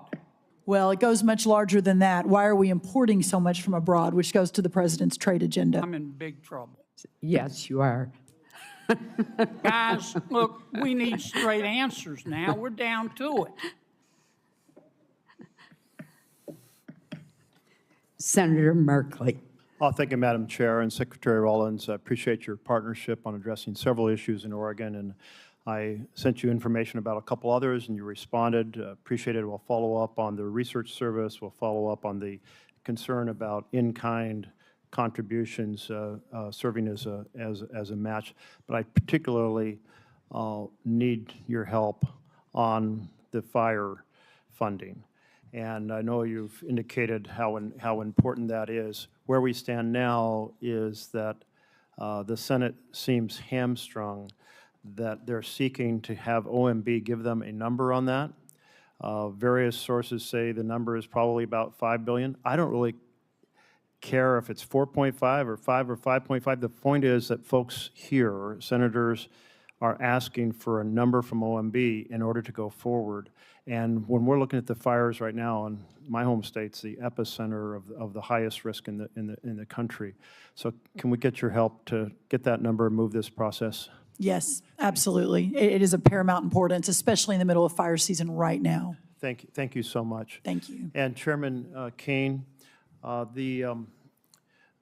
think there was a sense that the President expressed at the start of the war that the U.S. military power was overwhelming and would likely produce unconditional surrender quickly by Iran. And that obviously hasn't happened. Was it your opinion as well? Did you feel like our military force could produce an unconditional surrender in quick order? Sir, I won't, with due respect, I won't share my private advice to the President. What I will assure you and the American people is I always speak truth to power and offer an accurate assessment of what my assessment is of both our readiness, the plans and activities that might be undertaken, the associated risks, and the secondary and tertiary considerations that go with those opinions or options. Thank you. So you feel like the various risks that the Iran could possibly close the strait, even despite the destruction of their navy, that the possibility of assassinating their political leaders and their military leaders could produce a strengthened hardline and weaken the reformers, that Iran would have the ability to sustain its ability to attack sites throughout the Middle East, that the initial requirements of the war could surely deplete our basically high-end standoff munitions, that this could affect our relations with our allies. All those were factors well considered in this decision to go to war. Sir, as I said, I won't opine on or share my private advice to the President. I'm not asking about your Vice President. I'm asking you, did you understand these issues, or have these become revelations as the wars unfolded? Sir, my job is to understand all of the considerations that go into the carefully considered use of military power. Let me ask you this then. Yes, sir. I understand why you don't want to respond, but these are all massive risks that seem to be poorly weighed in the beginning of this misadventure. Currently, there are reports that we have hit the Bonji desalination plant that provides water to about 20 villages or about 10,000 people, and we also damaged the desalination plant at Ketchum Island. Were these deliberate targets by the United States? So I'm not aware of those as being particular targets, nor am I aware of those reports, and I'll have to go back and get back to you on that. If you could, I'd appreciate that. You are aware that infrastructure that civilians rely on to survive is not generally considered legitimate military targets? Sir, as you know, we have a robust process which considers a target that goes through a system that looks at a variety of considerations to include what you're alluding to around both purely civilian or dual-use targets. I have trust and confidence in CENTCOM that they're looking at the range of those things on a daily basis. It sounds like you are assuring us that we will, the United States, not target, even in retaliatory sense, infrastructure that is generally considered to be primarily for civilian survival. So, as I mentioned, we have a robust process, and we have the most professional military force. It'd just in be the world nice that to have follows you the say law. yes, because this That is follows the international law. Yes, if sir. you It understand follows the the law. international law. I do, sir. I've got a Okay. lot of lawyers that help me understand it. Thank you. Yes, sir. And will you get back to us on that Yes, sir. question of Of whether we course. targeted the Yes, sir. desalination plants, and Of if so, if so, why? My time's up, but I do want to express encouragement to look at what the negotiators have put forward, or advisors, as to whether a 10-day break could facilitate returning to dialogue that might find a path forward. Senator Hyde-Smith. Thank you, Madam Chairman, and I want to thank all three of you for being here today. I am going to direct my first question to Secretary Rollins, and again, I want to commend you publicly for the outstanding job you're doing at USDA. You know, this is my world. As former Ag Commissioner, I hear from a lot of producers in Mississippi, and they are so pleased with your performance, and that is just truly genuine right there. But I'm pleased to see the administration's supplemental request as for ag producers, because before I comment on that, I just want the entire committee and administration to take note of the tremendous timber losses as well in places like Mississippi due to winter storms and the tornadoes we've had there. It is significant, and I certainly look forward to working with you with the concerns of the timber sector. Regarding this supplemental, you know, our row crop producers, as you've mentioned in your opening remarks, they are truly in a serious situation. I've talked to multi-generation farmers back home who are the best of the best that did not even plant this year because they could not make the numbers work. And producers in Mississippi and nationwide, you know, we continue to face these economic conditions. They're not going away anytime immediately or soon, but we've seen the commodity prices drop and the input costs just go through the roof.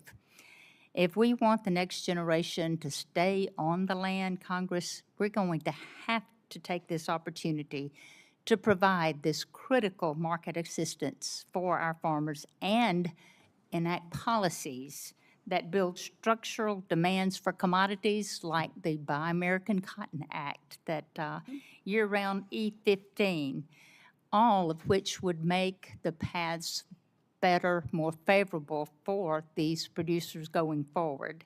But I appreciate the administration's effort to this date, including the Farmer Bridge Assistance Program that was so valuable, implementation of the updated Farm Safety Net with Working Families Tax Cut Act, and now the supplemental request before Congress. But will you speak to why it's critical for Congress to act swiftly to pass this supplemental and the need for us to pass legislation that drives the demand for farmers' products? Yes, thank you, Senator, for your kind words. A couple of really important points. Number one, as we work to open the markets around the world, and we're seeing, as I mentioned in my opening remarks, just extraordinary numbers. That $50 billion agricultural deficit we inherited a year and a half ago is now down into the 20-ish billion. We expect it to go down significantly this year. Again, the highest price we've seen in over a year in corn is today, and soybeans is today, et cetera. Your point, Senator, about opening up the domestic markets is really really important, whether that's E15, renewable fuel standards. Obviously, the RVOs came out, which is a reason for the drive up in some of our row crop prices in the last month, which is really important. But also, as I mentioned, bringing the cost of inputs down. We are expanding fertilizer, the largest ammonia plant. We're going to break ground in Louisiana in 2 weeks, reshoring, bringing back to America real fertilizer production. And then also the long term, we got to figure out how we are doing these supplementals and these bridge payments, which we have to do for these farmers to survive. But what we're seeing is just survival. And we're seeing a lot of the input companies, equipment, seed, fertilizer, make record profit. So we've got to be able to dig into that as well. But as of today, ensuring that we can keep these farmers farming while we're opening the markets, while we're bringing down the cost of inputs, is paramount for a secure America. And that's why this is so important today. Thank you very much for that. And Secretary Hegseth, thank you for being here and the amazing job that you're doing. I have the utmost respect for you, your team, and what you're accomplishing.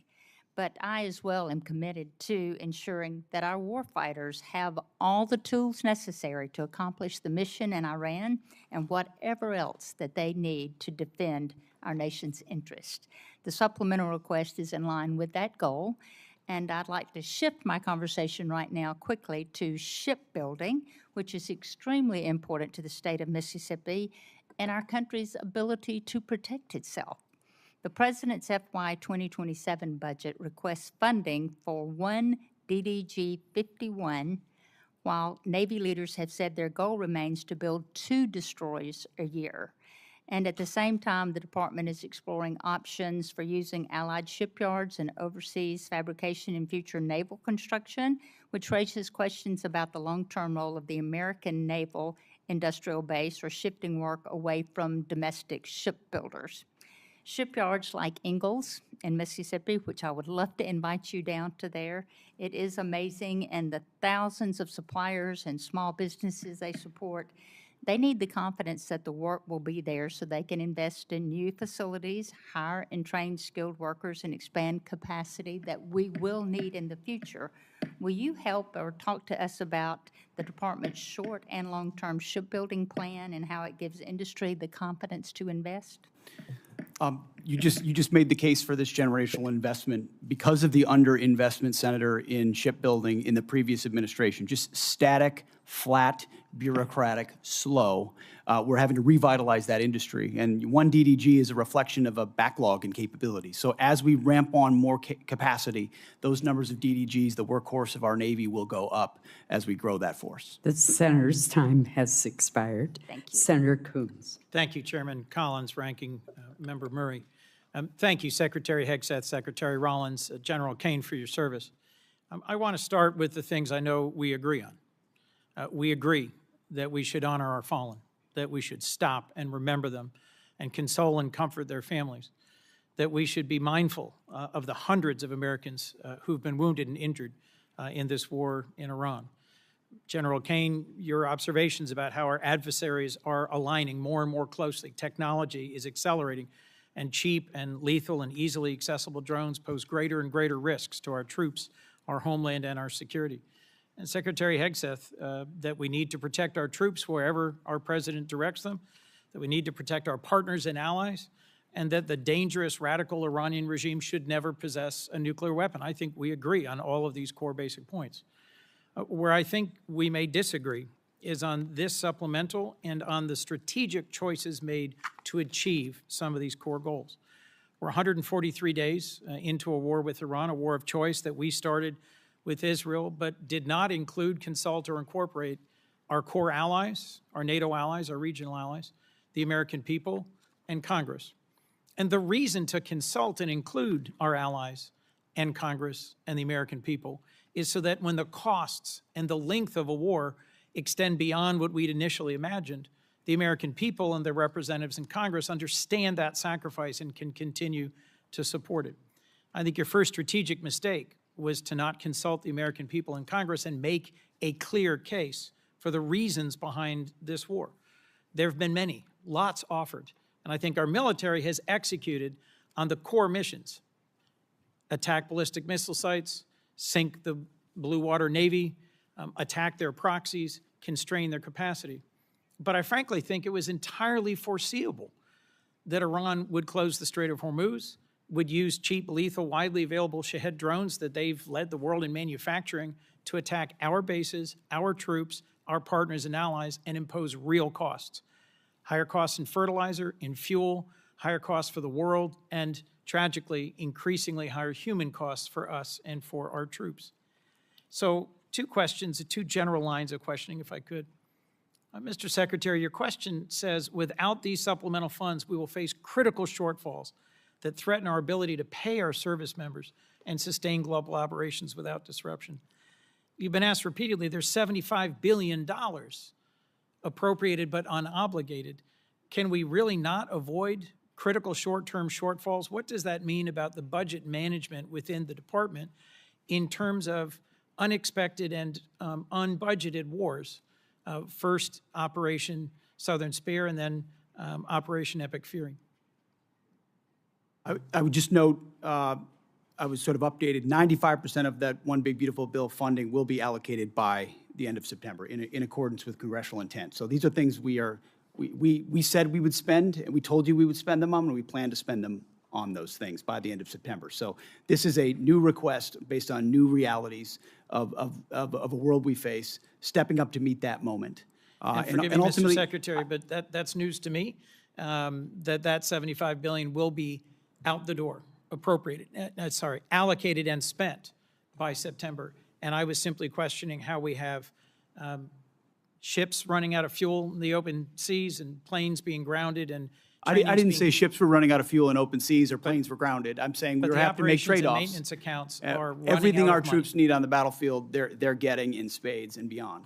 It's ultimately looking into the future. Can we invest above and beyond that, the types of munitions fast enough as we upgrade and modernize our force? That's what's at issue here in this $1.5 trillion, this supplemental and any other additional funding that comes. Two quite different things, a $1.5 trillion base budget request and a now $76 billion supplemental.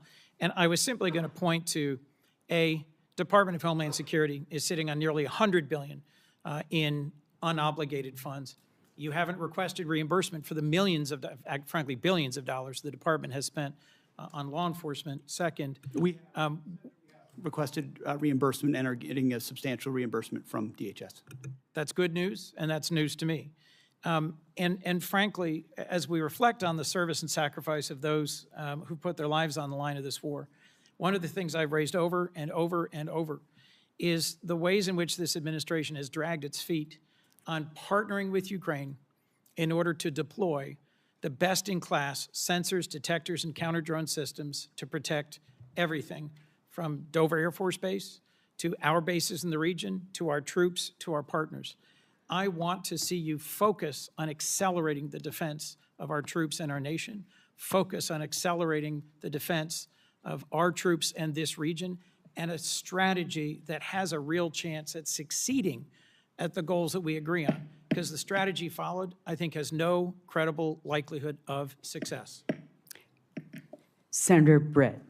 Thank you, Madam Chair. Appreciate all of you being here today.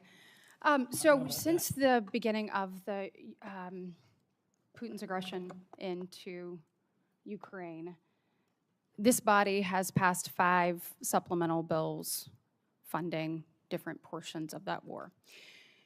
You mentioned in your opening, Mr. Secretary, about not getting those munitions that had come through this body quick enough to Ukraine and also being able to replenish those here at home. Can you talk a little bit more about that? Because I remember the previous administration dragging its feet after this body gave them directive as to what to do. So can you shed a little bit more light as to what you were talking about in your opening? Well, thank you for that question. Sometimes we forget recent history, which under the Biden administration, there were 5 supplemental requests for Ukraine, which almost every member of this body voted for to send rapidly in a bipartisan fashion for something that this committee and the administration deemed to be urgent. President Trump may take a different view, but that was the view of the Biden administration. And real quick, wouldn't you say it would be urgent to make sure that our men and women in uniform right now have everything that they need? I would argue providing for American men and women as opposed to Ukrainian men and women is a higher priority for the United States Senate. So 5 supplementals that went to Ukraine, as good as that cause may be, why is that righteous to do? But funding troops in harm's way right now, given the threat and what they're undertaking, this is a partisan exercise? And so, it's hypocrisy. And I appreciate Secretary, you pointing it out. Real quick, Madam Secretary, question for you. When the Russia-Ukraine war started, we saw obviously costs go up around the world. In particular, in that region, we know that the supplying of fertilizer, was tremendous. We also know Ukraine was top 5 when it came to wheat and corn and other things that we utilize, across the globe. It's my recollection that fertilizer went up about 55%. Obviously, if we were able to create stability there in the region and have peace, it would follow that then prices would likely go down over time within the agriculture world as well. Is that fair? Yes, that's correct. Okay, and when we're looking at the Ukraine and Russia war and trying to end Putin's aggression, trying to bring peace, General Caine, if we were to cut off the funding that Russia was getting, would it follow that would be a driver that could possibly lead Putin to the table? Sarah, yes, and their economy's struggling now. Thank you. And we also know, I saw reports this weekend, that it is said that possibly Russia and China, which I know you can't comment on right now, but are actually helping Iran, whether it is targeting our troops, funding, and other mechanisms. So a thing that we could all agree that ending that would be helpful. I want to just echo Senator Kennedy's comments that I think the sooner we can get this bill on the floor and passed, it'd be huge with regards to Russian sanctions. Also want to just talk briefly about the dysfunction of this body. So my question is for you, Mr. Secretary, and you, General Caine. I would have to think that our adversaries, and I believe that we need to fully fund our military, making sure that our warfighter is the best ready, trained, and equipped across the planet. I think we have an obligation and a duty to not only meet the needs of the moment, but to also look at what's to come and be preparing for that. You talked about an insurance policy. You talk about what we need to do. Now is the time to do those things. But I would have to think that the dysfunction of this body, whether it's the full shutdown, a partial shutdown, not being able to pass NDAA, not being able to pass FISA, I would have to think that our adversaries look at that, and it gives them a little bit more credence as to what they're doing abroad. Can either one of you comment on that? Thank you, Senator. That's why I've said, and I will continue to say, that the inability to properly fund this department, the Department of War, is probably the single greatest threat our nation faces. Whether or not we will make a generational investment in not just winning the wars currently, but deterring the wars of the future, given the step change in technology of this moment and the underfunding of the previous administration. You didn't mention continuing resolutions, which is a whole nother way our department has foolishly budgeted. So I appreciate you highlighting that. It's very true. Yeah, and General Caine, question for you. Obviously, a shutdown is a terrible thing for the Department of War and the men and women that you oversee, but I would assume that a CR is not much better. Can you comment on the effects of that? Ma'am, the department's done a lot of work to bind together founders, funders, and fighters as we look to the challenges that we face in the future, and a CR would hurt badly the effort to properly arm the joint force. I hope we can work together to do the right thing. Thanks. The people are depending on it. Senator Schatz. Thank you, Chair. Thank you, Secretaries and General, for being here. I want to start by paying my respects to First Lieutenant Tyler Feehan of Eva Beach, Hawaii, who was among those killed in Jordan this weekend while serving our country. His courage, selfless dedication, and unwavering commitment to duty reflect the very best of our armed forces. We extend our deepest condolences to his family, his loved ones, his fellow service members, and remain forever grateful for his sacrifice. Secretary, about 190,000 people in the state of Hawaii, believe it or not, voted for Donald John Trump. And I know a lot of them, and I represent all of them. And one of the reasons that they were enthusiastic about Donald Trump, and you, Mr. Secretary, was they thought that we were going to have a new foreign policy. And that I think, I'm paraphrasing, but I think you characterized yourself as a reformed neocon or some such thing. And people were pretty thrilled about the idea that we were going to, that America First in their mind meant that we were going to not do this kind of adventurism. And so I don't want you to answer me, I want you to answer them. And I want to walk through the sort of stated objectives of this war at the outset. Regime change. We now have a younger and more radical regime.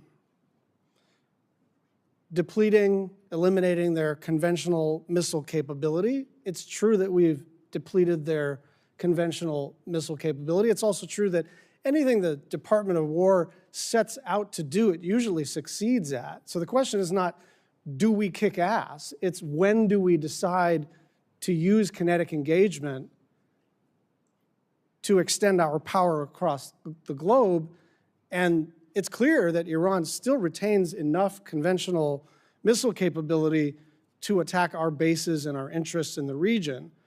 Now, it's true that the Blue Water Navy is destroyed. It's also true, and you know this, that the IRGC has something that you may not call a navy, but it's got capabilities to touch us with drones and missiles and lay mines in the Strait of Hormuz, preventing their nuclear capability. It's also true that if you bomb the crap out of a place, they're going to have less capabilities by the end of it. But it's also true that we have not eliminated their nuclear capability, and whatever duration we've set them back actually pales in comparison to the, and I'll say it, the Obama nuclear deal, which we did without having to put our people in harm's way. And then the last objective, which has become a new objective, is open up the Strait of Hormuz. But the Strait of Hormuz was open before this war started. And so you tell my constituents why this war is going so well. I think you did accurately portray me as a reformed neocon, and members of our generation in Iraq and Afghanistan watched administrations on both sides try to project some remaking of a society in the image of America that spent thousands of lives. I mean, in Iraq, 15, I don't know the exact number, but tens of thousands between Iraq and Afghanistan, men and women lost. President Trump said, we're not fighting stupid wars like that again. And he hasn't. That's why we haven't been trying to remake Iranian society, but simply in a realist, America First way, ensure they never have a path to a nuclear bomb, full stop. And he has said as a candidate, and he said as a private citizen, Iran can never have a nuclear weapon because radical Islamists with nuclear weapon will wield it over our head in perpetuity. Secretary, so President Trump ran on fighting wars differently, and we're doing so overwhelmingly. And he was very clear as a candidate that Iran can never have a nuclear capability. Yeah, so I think he's directly on par with exactly what he said. Let me get a question back in here. I think we're understanding the limits of air power here, because we're basically at a stalemate. Someone says the Strait of Hormuz is closed, and we say, well, we got a naval blockade, and we're just going to see who blinks first. And the truth is, in order to sort of change the balance here, change the equation here, some kind of escalation would have to be considered. And if you're taking that off the table, then we are in a holding pattern. And I go back to the original 5 objectives, and none of them have been met. Some of them have changed, but none of them have been met. And with gas at now 402, with the Brent crude hit 90 today, up from 70 2 weeks ago, gas up about $1 nationwide, about $1.50 in the state of Hawaii, people want to know, why are we even doing this? Senator Fisher. Go ahead. Thank you, Madam Chair. Secretary Hegseth, I appreciated your perspective on the focus on the 4-year war in comparison to a 4-month war with a nuclear adversary. And I thought it was very well said. Thank you. If we want to support Ukraine going forward, I think the best way to do that is to dramatically increase munition production. And we need more interceptors. We have to be able to move forward. So do our allies and our friends. And let me emphasize that this supplemental does that. This is what we're talking about here today. It's one of the things that we're talking about. As a member of the Armed Services Committee, one of my priorities for over 5 years now has been on munition production. General Caine, what happens if Congress doesn't fund this $21 billion request for additional munitions? Well, ma'am, there's been a lot of work done by the department to partner with the private sector. I'll acknowledge some of the efforts that the private sector is doing to utilize their own capital to facilitate factories. If we don't, as a team, figure out how to properly fund the department, then we're not going to get the munitions, and there's going to be a lack of shared risk between the federal government and the private sector. And I think we're at a point in time in our history where we need to partner. We need to find an ability to share risk. We need to be better sellers and buyers on both sides in order to make sure that the young all-volunteer force has the weapons that they need before they are asked to go do something. What you're saying is we need to be prepared as a country. Yes, ma'am, and I hope, as I said in my opening statement, that we will find a way to make sure that we seize this moment in this time in history to ensure that we've got the right mix of munitions, high, low scale, autonomous. What's your plan B if the supplemental doesn't pass? What's plan B? Ma'am, we will always figure things out. We will always have contingencies. We will always determine a way to create multiple simultaneous dilemmas for adversaries around the world in order to create time for us to do the work that the Congress and the department needs to do together. As you've heard me say a number of times in our posture hearings on armed services and also in classified briefings, we don't have a lot of time, do we, sir? No, ma'am. That's why I said, if not now, then when? And if not us, then who? And I truly believe we're at one of those moments in history where we have a choice to make, just given what I see on the next couple ridge lines. And I encourage us to move forward. Thank you. Mr. Secretary, how would this request scale munitions production and be able to accelerate our delivery times? In the past, previous administrations would sort of send the same amount of dollars into trying to encourage companies to build another factory and add an additional shift. What this munition request does is fulfills deals that our department have cut with these companies. First, multi-year procurement, where these companies that make SM-3s or Patriots or THAADs or Tomahawks. It was a priority for our NDAA a couple years ago. Absolutely. When we put that And you in. have provided that authority, multi-year procurement.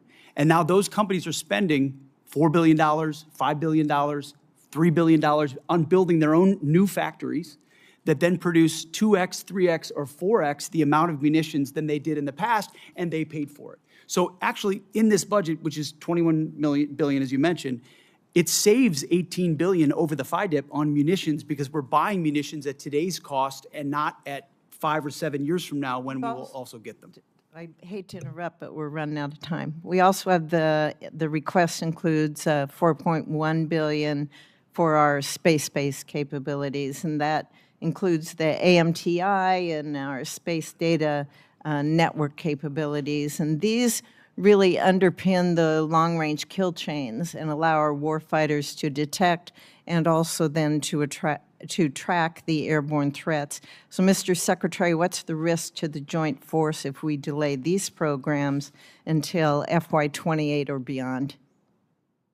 Senator, not being able to see, not being able to sense before an adversary is able to engage one of our capabilities, and which means falling behind in the domain of space, which means falling behind at every other domain.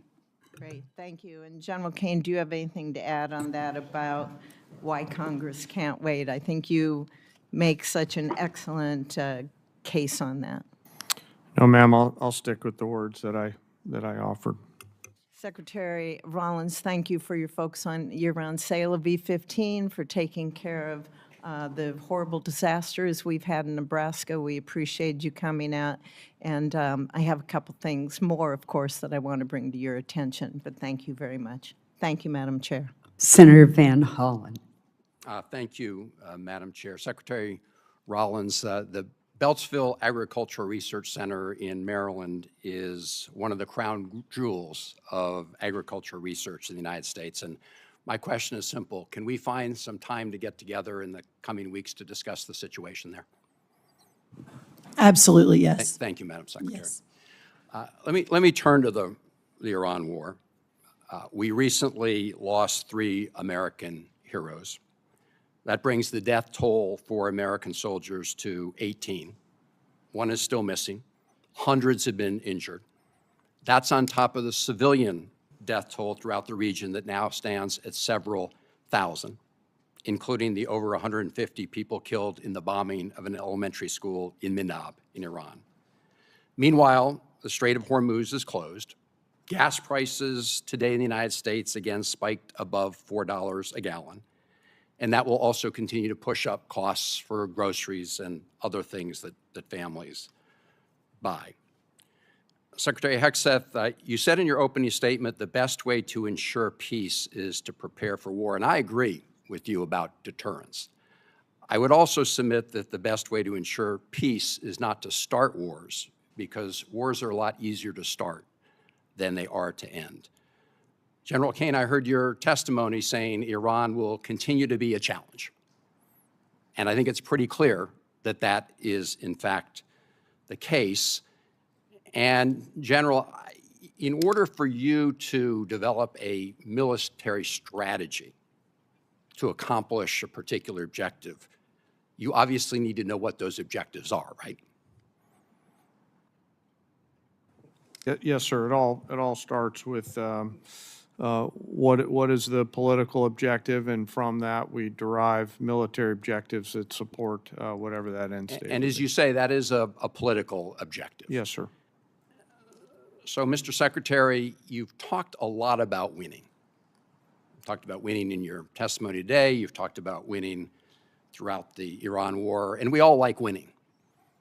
But I think the American people deserve a definition of what it means to win in Iran, because this war has dragged out for a lot longer than certainly the President of the United States indicated.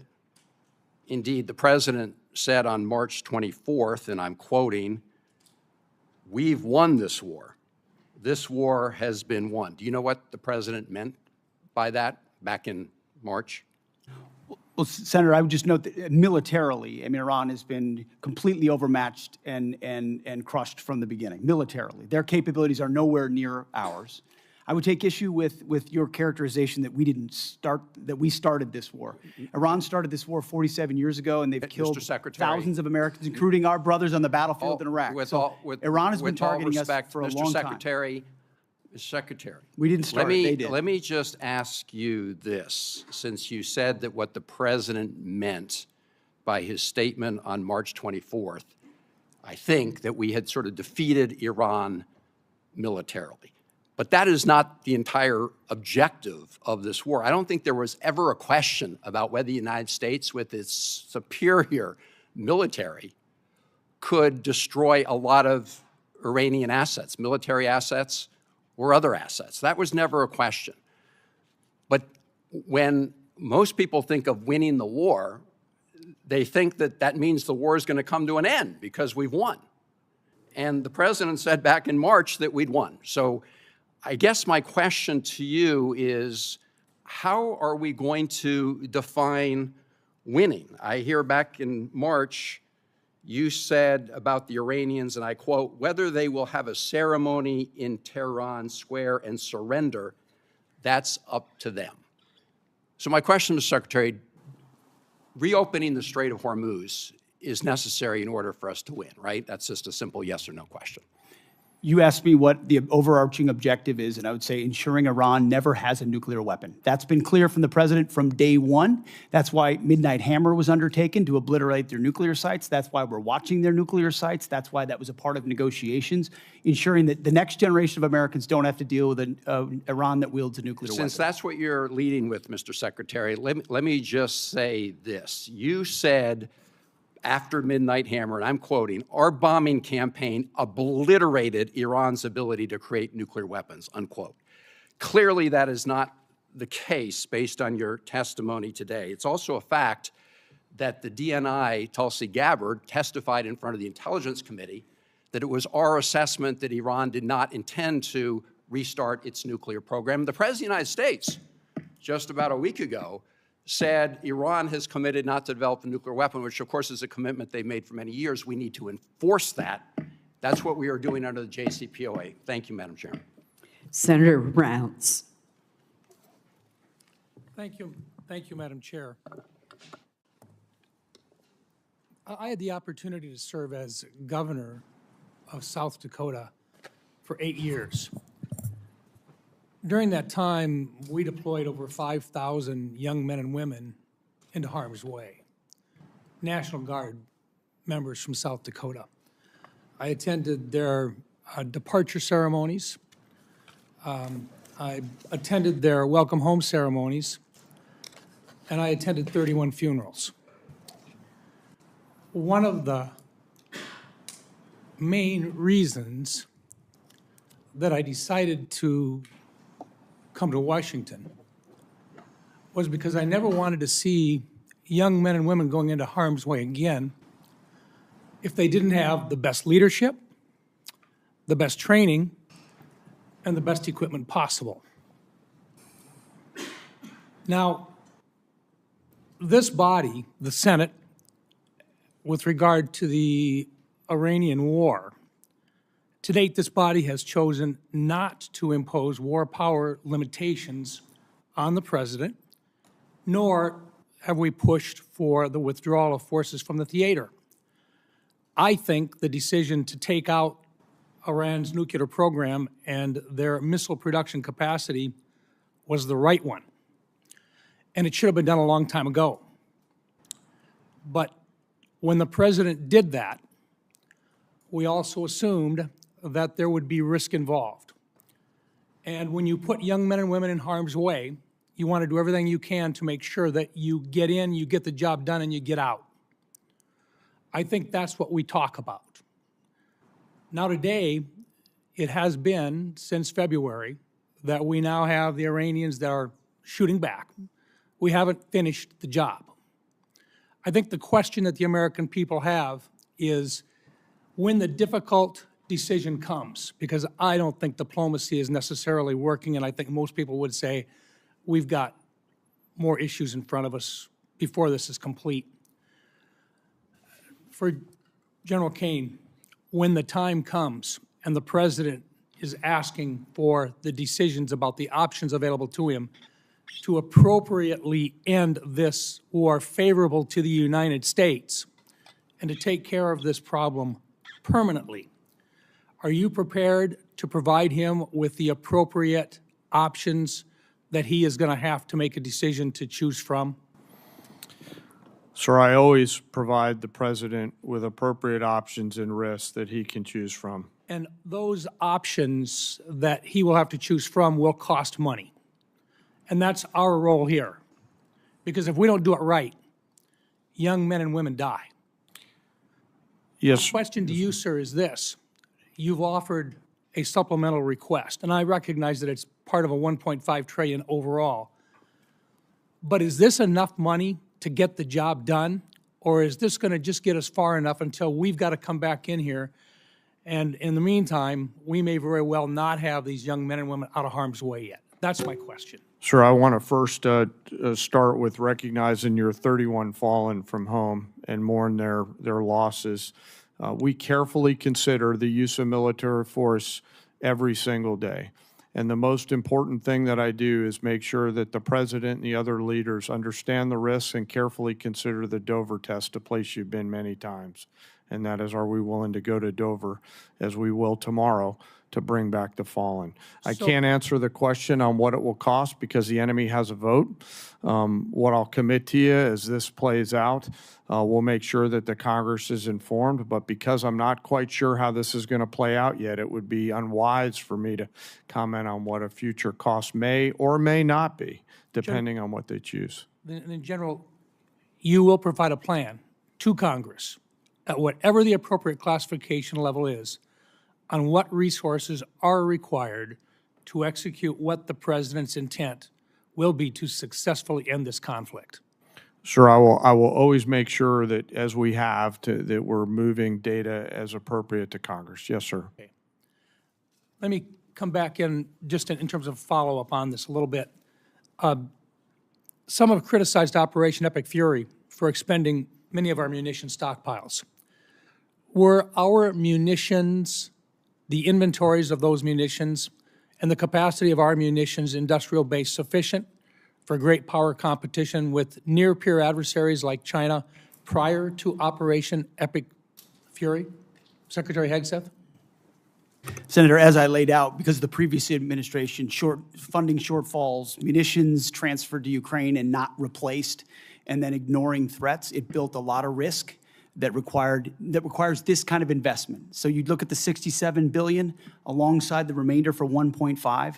That's the kind of generational investment that not just matches peer adversaries, but far surpasses them, which I think is your expectation, having been to those ceremonies, which is mine, having been to them and going to them, is that we give everything possible to the warfighter that they deserve. Senator Heinrich.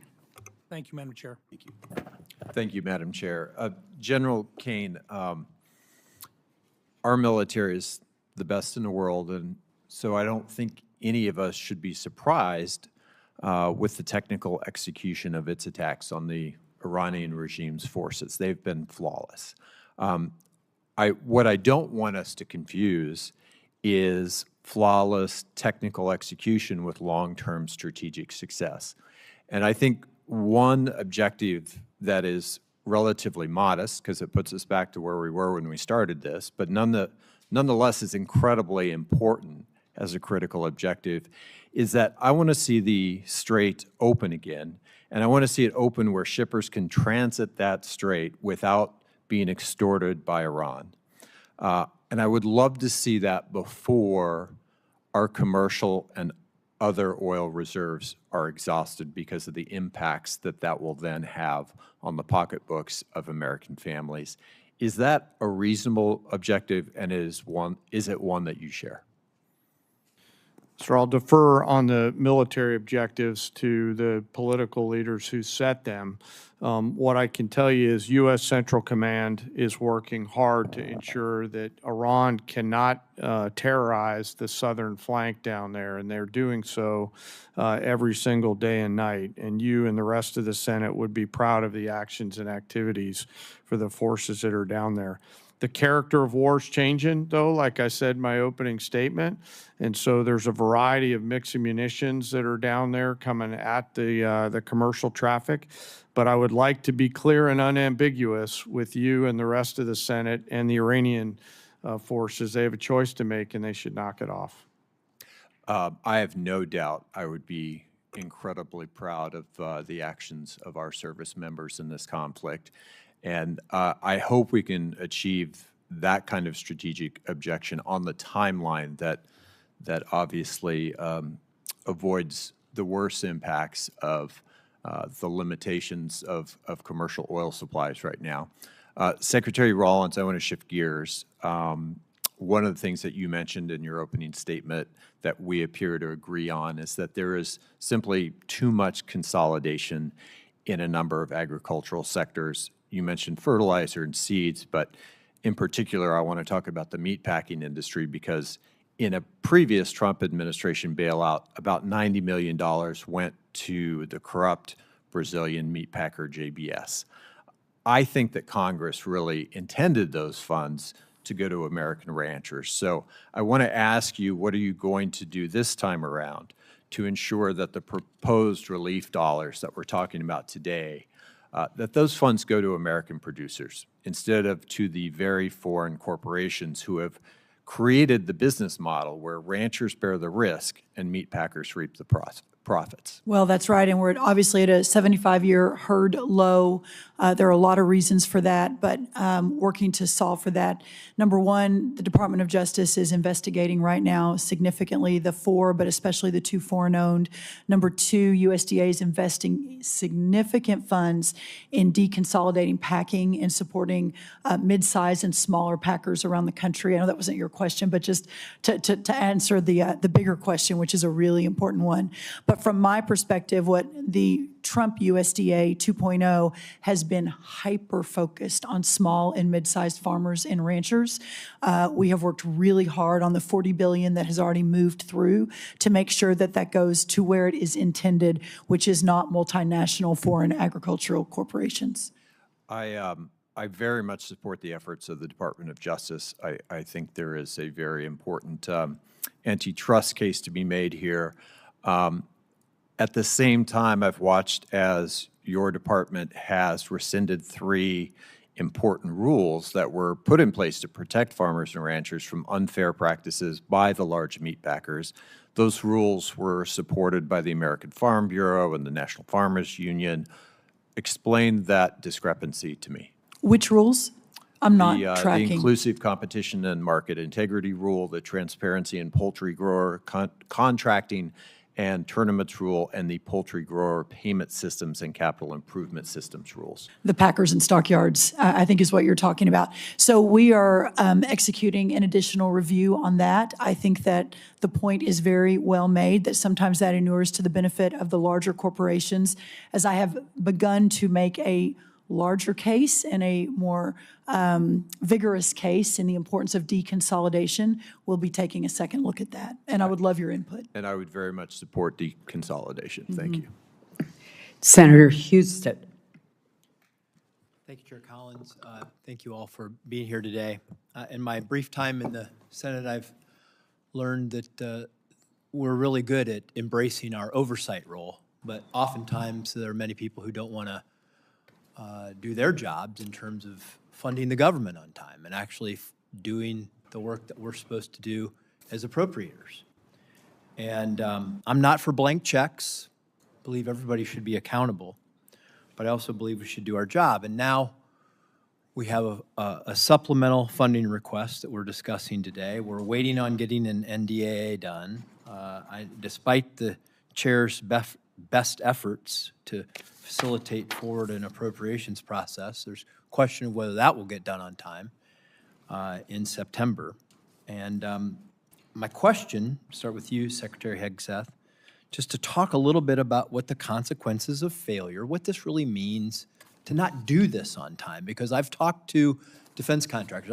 I as a former executive, a member of an executive branch, I know that the legislative branch often thinks, well, no matter when we get this done, we just wave a magic wand, we pass the bill, and it all magically happens. But that's not how it happens. It takes time for people to, you have businesses out there who are going to rely on to build these weapon systems who don't know if they're going to get paid. They can't plan. They can't staff up. They can't order the equipment. They can't do any of these things unless they know that the money's actually coming. So what are the consequences of not just doing this, but doing it on time in a timely manner? Senator, thank you. I think the consequences of dysfunction in funding this department put at risk I think a first time in 25, 30-year reform effort to change how we do business as a department. We're going to war with the Pentagon bureaucracy because the bureaucracy existed to defend just a few systems and processes and companies. We need all of American industry coming into our department. And if you talk to industry, they've never seen anything like what our deputy secretary and our department are doing right now to run fast at speed. But it counts on this body and others funding this department in a way that can fulfill the deals that we're cutting that saves the taxpayer tens of billions of dollars and gets weapons to warfighters years and years faster than we ever have in the past.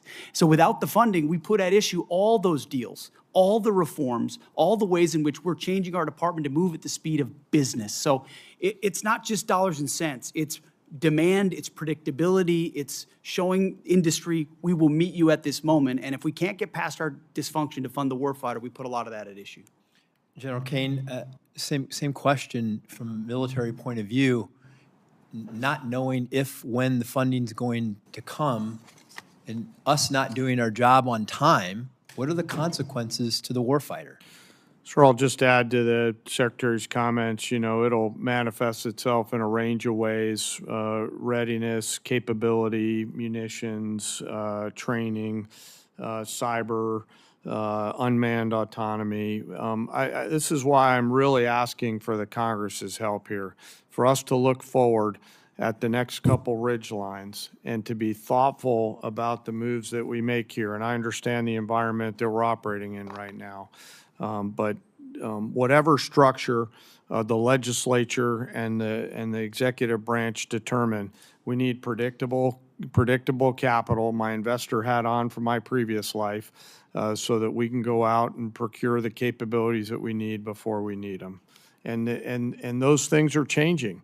You know, the advancement of small drones and things like that, we're going to have to make sure that we stay very close with the Congress so that as technology develops at a speed that we haven't seen before, that we're staying very close and partnering with the Congress to enable us to adaptively use that capital with the appropriators' buy-in so that we're arming the force properly.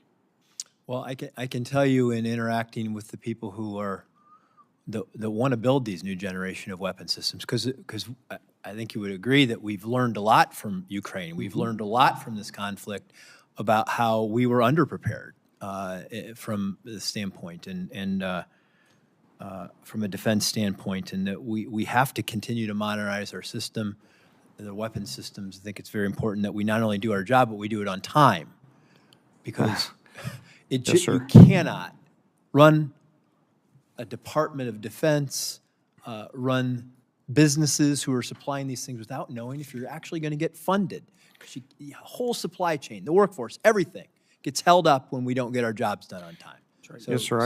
I used to work in the private sector for a company that was headquartered in Piqua, Ohio. And those leaders told me, your entire job, Dan Caine, is to deliver quality parts, or in this case, weapons, on time with shorter lead times and lower costs. And part of why I'm so passionate about this is because I see how this capital, if the Congress chooses to give it to us, will manifest itself in real combat capability, lethality, and survivability for our joint force. Thank you, and thank you, Secretary Rollins, for coming to Ohio and meeting with all of our ag leaders. It was great. Thank you, Madam Chair. Senator Gillibrand. Thank you, Madam Chairwoman. Secretary Hegseth, you're requesting billions of dollars in supplemental funding for a war that you said would last for weeks, and that the president has no plan or ability to end. At the same time, this still unauthorized and extremely unpopular war has caused gas, diesel, fertilizer, and other essentials that New Yorkers and our farmers need across the country, and has become much more expensive. So how do I go back to New York, and what would you say to them who are seeing their health care bills rise because massive cuts to Medicaid? They've seen their grocery and gas bills rise, and this unpopular and unauthorized war abroad is a higher priority to this administration than their ability to feed their families and provide health care to their loved ones who are sick. Well, Senator, you're talking about political trade-offs, and our job is to deliver for the United States military and the President of the United States. And we look at the cost of a nuclear Iran, and we want to prevent that for future generations. And that requires funding and supplementals and this budget and next generation capabilities. And that's why we're here today to request some of that to ensure we can ensure that Iran never gets a nuclear weapon. So you're essentially saying, you're asking for literally $1.5 trillion for a war that President Trump said he already won. You're asking for $1.5 trillion, unlimited money for bombs, but insufficient money in for the American people, for their health care, their food, their housing, and our farmers, Secretary Rollins, who we have cut SNAP program. We are not funding the losses from emergencies that have happened in blue states, particularly when we had frost. That's False. not true. False. You're not funding it. But back to you, Secretary Hegseth. And I would like to respond to the fertilizer and the gas. Have your chance, Secretary Hegseth. There's no reason to be rude. You are asking for unlimited money for bombs when people can't feed their families. And I don't know how this administration intends to defend those decisions to the American people. Not unlimited bombs, Senator. I'm asking for the right bombs at the right time to ensure we can deter our adversaries into the future. And that's why this is a generational investment. And it was the previous administration that didn't fund this department. The reason why they are so upset with you and this administration is because the words you have used in the past don't add up. about Iran specifically. You said that we had obliterated, quote unquote, Iran's ability to create nuclear weapons. The president made the same claim. Yet 8 months later, in February of 2026, the president launched an active war claiming Iran was within 2 weeks of having a weapon. So when you say two very different things, the American people don't know who to believe or what to believe. They just know they can't afford their health care, they can't afford their food, they can't afford housing, and our farmers are continuing to suffer. So, which is true? Was it obliterated or wasn't it? What's the status? The nuclear sites under Midnight Hammer were obliterated, but Iranians foolishly continued to attempt to pursue nuclear capabilities, which is why we destroyed their defense industrial base and so many of the other capabilities to ensure they can't get to a nuclear weapon. So we're staying laser focused on the objective, and you're trying to make campaign commercials. No, we're and not. That's fine. So listen to this. You also say that you made the missile program, quote, destroyed and made combat ineffective, quote, Iran's entire ballistic missile production capacity, every company that builds every component of those missiles has been functionally defeated and destroyed, and that the missile program, existing stockpiles were depleted and decimated, almost completely ineffective. So why are there missiles left to hit Jordan and result in the loss of life of our brave men and women? As we stated from the beginning, the Iranian defense industrial base is effectively gone.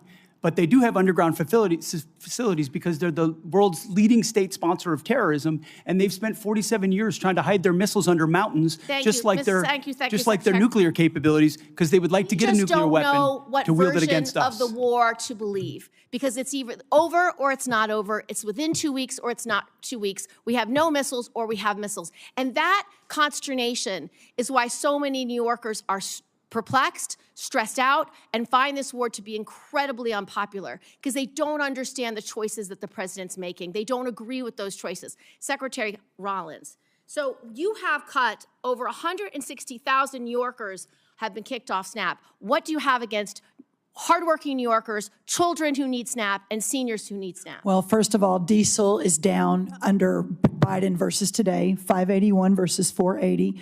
Gas is down from Biden today from 484 to 386 today. Fertilizer is down 56% from Biden highs. Prices so this are narrative higher than that when you took using, office. All of those prices are higher than when you took office. So you are not that making is life not better true. for That New York is not farmers. true, Senator. And let me tell you what New York is stressed out about is the fact that your state is taking prime farmland and turning it into solar farms. That is absolutely inexcusable. For you to stand, you will see I have visited the New York farmers two times. Two times in upstate New York. Has expired. Senator Bozeman. Thank you, Madam Chair, very much. And thank all of you all for your service to our country and our national security. And I think it's easy for the public to understand how you, Mr. Hegseth, are, your contribution in the position you're in general, Caine, the position you're in, but some don't understand the position that our Secretary of Agriculture's in. I gave a presentation a couple of years ago when Senator Rubio was over here in the middle of it. I was talking about agriculture. You punched me and said, John, always tell them that food security is national security. Now Senator Cotton, who's head of the Intelligence Committee now, is taking his place. He's doing the same thing. So again, what we're talking about today is very, very important to our country. Right now, we're in a generational crisis. Our banks, our economists tell us that if we don't start doing things differently, and the good news is the administration is doing things differently, we're going to lose 20–25% of our farmers in the next 2 or 3 years.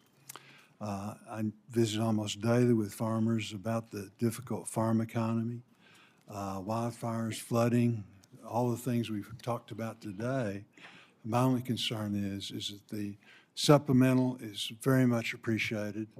After hearing the testimony today and the concerns, we might need to look at bumping that up a little bit. But again, we'll discuss that later. The supplemental, though, the supplemental assistance is important in keeping our farmers going, but it's not the answer. Will you just reiterate again what we're trying to do? We're trying to give farmers a bump, an edge to keep going until the programs that we're putting in place now kick in. You mentioned fertilizer, you mentioned E15, you mentioned value adding our products, both overseas, finding new markets. Can you talk a little bit about that, the importance of not only the supplemental, but again, what we're doing in conjunction with that so we won't have supplementals in the future? That's exactly right. The effort to bring the cost of inputs down is real. Fertilizer, seed, labor, interest rates, et cetera, number one. And if we can just get inputs back down to where they were in Trump 1, we're going to have a remarkable recovery in farm country. But then you add that to the 19 new trade deals, more coming online every day, the record-breaking exports that we're going to see in a lot of our row crops, but also in dairy and tree nuts and others. That's going to be a game changer. Then you look at expanding the domestic market, as you talk about, whether E15, obviously all of the biofuels. We've already seen corn and wheat hit record highs, or the highest number for the year, after announcing the new renewable fuel standard. So we're seeing some pretty incredible movement in the right direction. Then you marry that to all of your work under the Working Families Tax Cut Act, the new reference prices that under the last administration couldn't get a farm bill. You all did that with the president's leadership. The first time we're going to increase reference prices in more than a decade, combined with a $250 billion investment in rural America, the largest investment in rural America in American history. This Congress did that with the White House's leadership. All of that together is going to change the trajectory for the long term of farming and ranching in America. But to get to that point, that's why this supplemental is so very, very important. Madam Secretary, I have a letter from Farm Bureau that I want to put into the record that just outlines requesting relief to sustain America's farmers and ranchers. Secretary Hegseth, General Caine, one of the things that we're concerned about is that in the military construction aspect of things, we're really not asking for that in the supplemental. I know that the success of Operation Epic Fury, particularly for our missile interceptors and short-range aircraft, really basing was a large part of that. Can you tell us how we can help you, again, try and plus up our military construction in some way so that we're not going to be faced with this in the future, trying to double up? Senator, I think by Congress finding the ability to meet up to close to our the totality of $1.5 trillion means we're not making the kind of trade-offs this department has made now for decades. Those are the types of things, construction, maintenance, that fall off when trade-offs occur. And so you dig the hole even deeper. And what this budget does, first of all, it fully funds the UPA list, which is the unfunded priority list of PACOM, a priority theater, and then it gets at every single substandard barrack that we have across the department. So we're funding the military construction in a way that we've never done before to get out of the hole that we've had for a while. Very good. Thank you, Madam Chair. Thank you, Senator Bozeman. To the very patient Senator Baldwin. Thank you, Madam Chair and Madam Vice Chair. And thank you for appearing before our committee today. To many I represent and to me, this supplemental request is another example of this administration's misplaced priorities.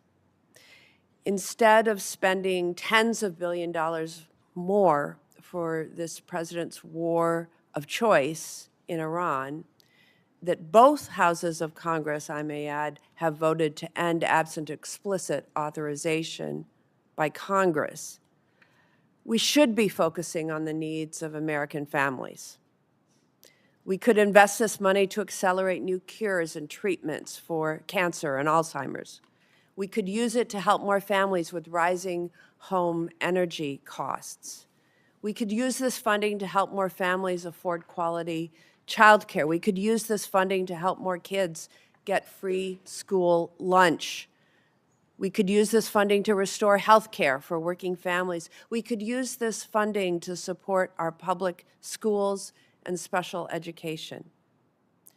This is a war of choice, and every dollar spent on this war is a dollar not spent helping families afford housing, health care, groceries, childcare at home, investing in the opportunities for the American people. First, I want to express my condolences and my respect for the 17 American service members killed in this war since February, including 3 over the past few days. Their lives are the price this country has paid for this war.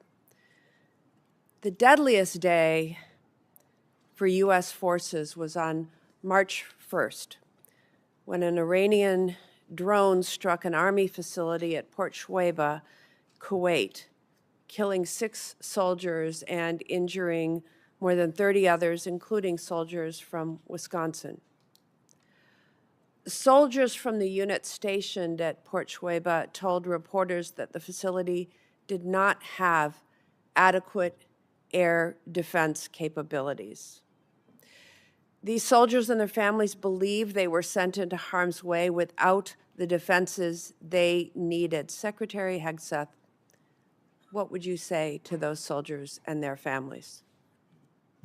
First of all, that we honor and recognize their sacrifice and what they've given. I've been in touch with at least one of those families on a regular basis and understand the pain of losing a loved one is unfathomable, which is why we greeted them at Dover, and we'll greet those again tomorrow. I would say in talking to Admiral Cooper, the CENTCOM commander, before all of this was undertaken, maximizing defensive capabilities, mostly by moving as many people as possible off the X, which we did in historic fashion, moving almost 90% of Americans in theaters off of where they could be a target, first of all. So bunkers that they would move into, early warning. On Fort Shuaibah, Ultimately, and I will quote from the Washington Post article of July 12th. Shuaibah, this is a quote, Shuaibah did not have any of the systems that would take down the one-way attack Shahed drones, and initial security assessments found that the base was not adequately protected, end quote. Soldiers at Port Shuaibah have also been quoted in news reports saying that requests for additional medical and drone defense systems were denied prior to the conflict with Iran beginning. Why were those requests denied, Secretary Hegseth? I would confer with Admiral Cooper, but it's not a single drone or defense request denied at any level that I'm aware of. We did everything we could to move heaven and earth in every single location to protect every single American we possibly could. An article from July 12th, Washington Post also quoted a soldier saying that the unit's request for an Eagles drone defense system was denied because of lack of assets. That's an end quote. U.S. Army Central has conducted an investigation into that attack. Do you commit to releasing the findings of that investigation publicly, yes or no? We'll get you the status of that. I would argue if it was a resource constraint, that's precisely why we're having this hearing today, to speed up systems to the battlefield, to warfighters as fast as humanly possible. It's been too slow in the past.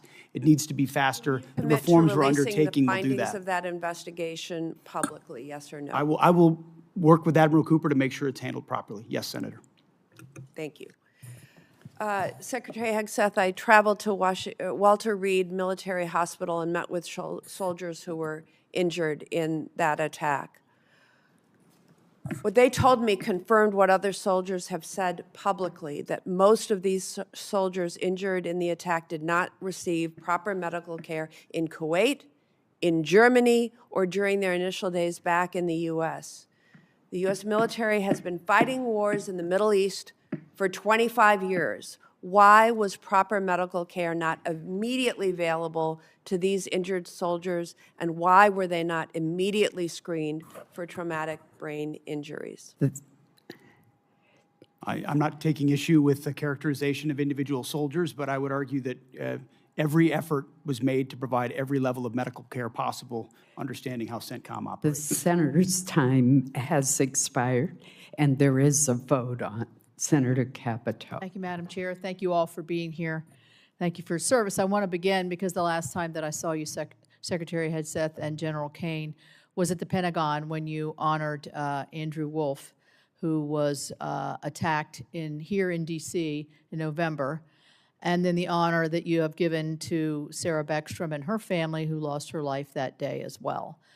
I know that you've been in constant contact with Andrew and his family, and you also know that the great faith that they have in the Lord above is what's really brought them to the point where they are now. So let's keep them all in his prayer. I am interested in Senator Baldwin's question because I do have a soldier from West Virginia who is making a very similar complaint. So whatever follow-up we can do, I would like to do that. I'd also like to recognize the three most recent service member that we lost, because we talk about them as service members and soldiers, but I haven't heard them say their name, and they're so young. First Lieutenant Tyler James Freehan, Private Isabella Gonzalez, and Sergeant Michael Swinton. You will be, greeting their families and, unfortunately, their caskets as they come forward tomorrow. So my question is, we've heard a lot about why we shouldn't be voting for this supplemental, or questions as to, is that really necessary, or why? I guess my question, General Caine, is, what's the consequence of not passing this supplemental? Where do you see that hitting us most deeply? Yes, ma'am. It will manifest itself in a few different places. Most significantly, it'll be in military personnel-related matters. We'll figure out how to pay soldiers and sailors, but that would be a strain. Operations and maintenance costs, and then the ability for the department to take some of this capital and wisely invest it in future combat capability and things like AI, UAS, counter-UAS, hypersonics, and space. So not only would it hit us today, but it could hit us tomorrow as well. Yes, ma'am. I actually view this as forward-looking. As we look at the future picture and the various risks that we're facing, the supplemental and the budget, frankly, help to ensure that we are properly arming the joint force for the myriad of potential contingencies that we face in the future. Thank you. So as we look at one of the, I think, best successes under your all's leadership at the Department of War has been the fulfillment of the recruitment in every branch. I remember last year, I think, or maybe the year before, only the Marines could brag that they had made their records, and now I think that the other branches you're far exceeding what has previously done. So that tells me that American young men and women want to serve their country. They want to be safe. They want to do the right thing.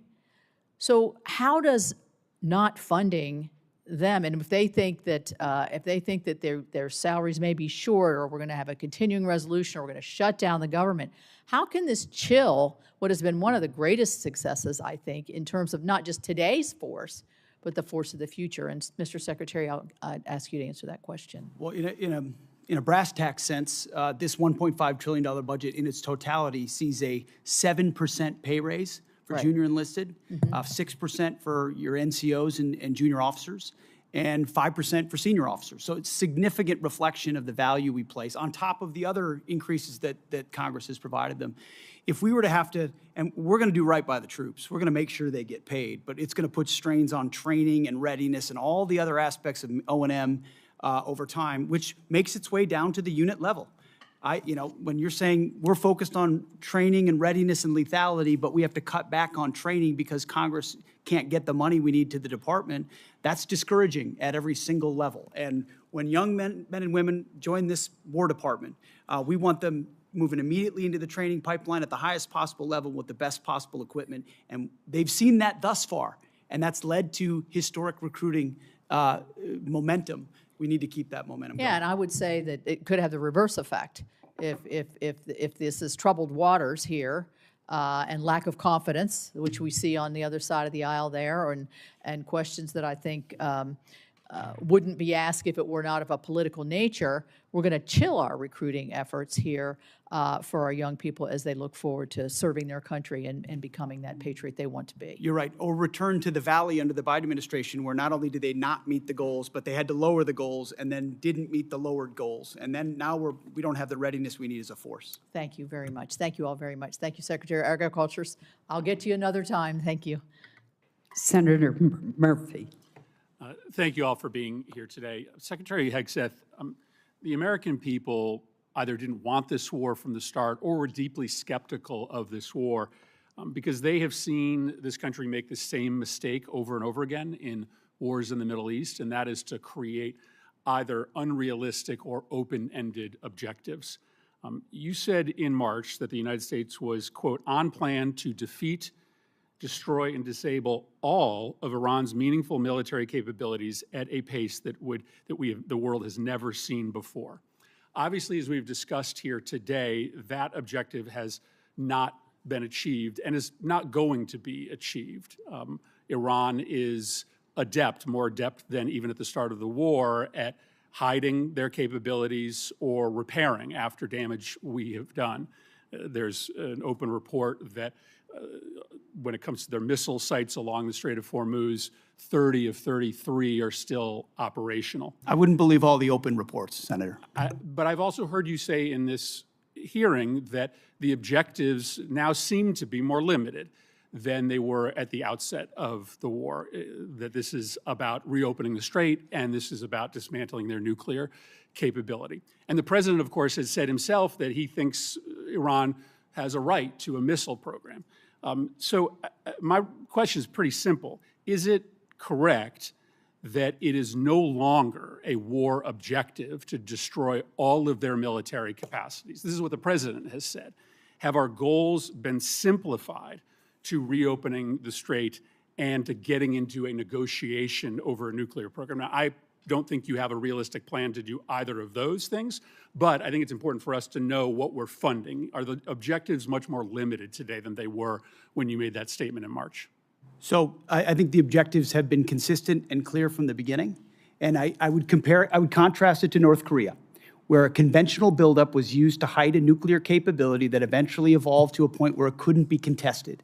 And what Iran continued to do, even after Midnight Hammer, was try to build that conventional capability to dare anyone to stop them from pursuing nuclear weapons. So getting after their conventional capabilities, missile launchers, defense industrial base, their Navy, was all part of it, ensuring they can't blackmail us into pursuing a nuclear capability. Laser focused on Iran will never have a nuclear capability. That's the promise the president has made and that he will keep in every way. I think it's important. It is still a war objective, either through military action or through a diplomatic agreement, to destroy and disable all of Iran's meaningful military capacities, including their missile program. As far as all, when we talked about that from the podium at the outset of this, we were talking about their defense industrial base. And if you look at the metrics of their ability to make more, that it's been overwhelmingly destroyed. Not everything, but overwhelmingly. Now, do they have missiles in underground bunkers because they're a terror state? Sure they do, and we've acknowledged that from the beginning. Yeah, but their capacity is less today than it's ever been They as a nation. obviously have significant capacity to effectively disrupt the entirety of the Middle East and oil flows out of the Middle East, and that's not going to change. Let me ask you one more question. This is a request for supplemental funding because you don't have the funding in your base budget to do what you need to do, which makes questions about the base budget relevant. There's been a lot of attention, Mr. Secretary, on the modernization of a luxury jet that was gifted to the president by the government of Qatar. Reports suggest that maybe as much as $1 billion in your base funding, an extraordinary amount of money, has been used for an upgrade, and the plane is back in the shop for a second upgrade. As far as I can tell, never before has an administration not made public the amount of money for an upgrade or a construction contract on a presidential airplane. Obviously, we don't need or want disclose the details of that upgrade, but never before have you withheld from Congress and the public the total amount of money. I think there are two really important questions here. One, will you make public the amount of money that you are spending to upgrade this plane? And two, can you commit to this Congress and this committee that the president isn't going to take this plane with him when he leaves office? The only thing more insulting to the taxpayers of spending money on a jet they don't need would be for the president to take it with him, to take it out of our military inventory when he leaves office. Say the Air Force has done an incredible job making that a capable jet that ultimately, but its capabilities and investment are classified and shouldn't be talked about in That's the public not what setting, I'm asking. considering Will you the make security of the amount President of the United States. Will you disclose the amount of money publicly? I would imagine as part of the regular budget process, that's something that we would look at. And will you commit that the president will not take But you have this to look jet? at the classification level of certain things that are not devolved for reasons of national security. Will you commit that the president will not take this jet with him out of federal inventory when he leaves office? That's not a decision for necessarily me to make, and ultimately, we're grateful to have it in the fleet for the Air Force to protect the President of the United States. That's a deeply Senator unsatisfactory Peters. answer to the American public. Senator Peters. Thank you, Mr. Chairman. Folks, welcome to the hearing today. I apologize. Is Senator Ossoff still here? Oh. I'm sorry. I went out of order. Senator Ossoff. I'll yield my time to Senator Ossoff. Thank you. Thank you, Madam Chair, and thank you all for your testimony. And General Caine, let me just begin by expressing on behalf of all Georgians our immense gratitude and admiration for the service members who are making tremendous sacrifices and conducting themselves with extraordinary selflessness and professionalism on behalf of the United States and our state's unified condolences and grief for the families of the 4 killed in action and our hope for a swift recovery for the nearly 100 wounded over the last 2 weeks. And thank you to you for your service to the nation. Mr. Hegseth, you're requesting roughly $68 billion for the department through the supplemental, correct? 67, yes. And yesterday, your department stated publicly, quote, U.S. forces struck Iranian military command centers, maritime capabilities, missile and drone launch sites, and air defense systems to degrade Iran's ability to continue attacking commercial vessels. That was a press release from your department. Is that a broadly accurate characterization of ongoing operations? That sounds broadly accurate, yes. On day 14 of this conflict, Mr. Secretary, day 14, nearly 5 months ago, you stated that Iran's military had been, quote, destroyed and, quote, made combat ineffective. That was on day 14 of the war. Was that an accurate statement? They didn't have a Navy any longer. It was completely sunk. Their missiles were buried underneath a lot of their underground facilities, and their defense industrial base has been almost completely destroyed. So as far as a military assessment of Iran's capabilities, it didn't mean by any stretch of the imagination absolute zero, but their capabilities Mr. Secretary, at the lowest level you they've been in stated a very that long time. on day 14 of this conflict, in the second week of the conflict, you stated that Iran's military had been, quote, destroyed and, quote, made combat ineffective. Was that an accurate statement? Yes or no? Iran's ability to challenge the United States of America at the level at which we're capable of. That's not what I asked you, Mr. Secretary. You said on day 14, Iran's military had been, quote, destroyed and, quote, made combat ineffective. Yes or no? Was that an accurate statement? What the American military has Will you done answer to the the question? Iranian military is a historic military Will you defeat, answer the and they're question under ineffective oath? in that context. 3 weeks later, you declared victory. That was now nearly 4 months ago. 3 weeks after you'd already said Iran's military was destroyed and combat ineffective, you said, quote, Operation Epic Fury was a historic and overwhelming victory. You said Iran's military had been rendered, quote, combat ineffective for years to come.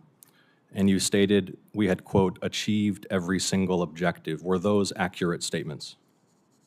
It certainly was, on behalf of the men and women in uniform, a historic military victory over Iran. Had Iran's military been rendered, quote, combat ineffective for years to come? That was a statement that you made 4 months ago. They had 160 naval vessels You need in to the answer Blue the Water questions, Navy, Mr. and they're gone. Secretary. Their Air Force You is said 4 months completely ago. combat You ineffective, and said they don't 4 have a months defense ago. industrial base. Excuse So me, Mr. describe to me a country Secretary. that doesn't have an Air Force, a Navy, or a defense industrial base, and Mr. I will describe to Secretary. you a country that does not have an effective Mr. military. Secretary, you It stated. can lob missiles. Mr. Secretary, you stated missiles, 4 but it's months not a ago combat that effective Iran's military. military had been rendered, quote, combat ineffective for years to come.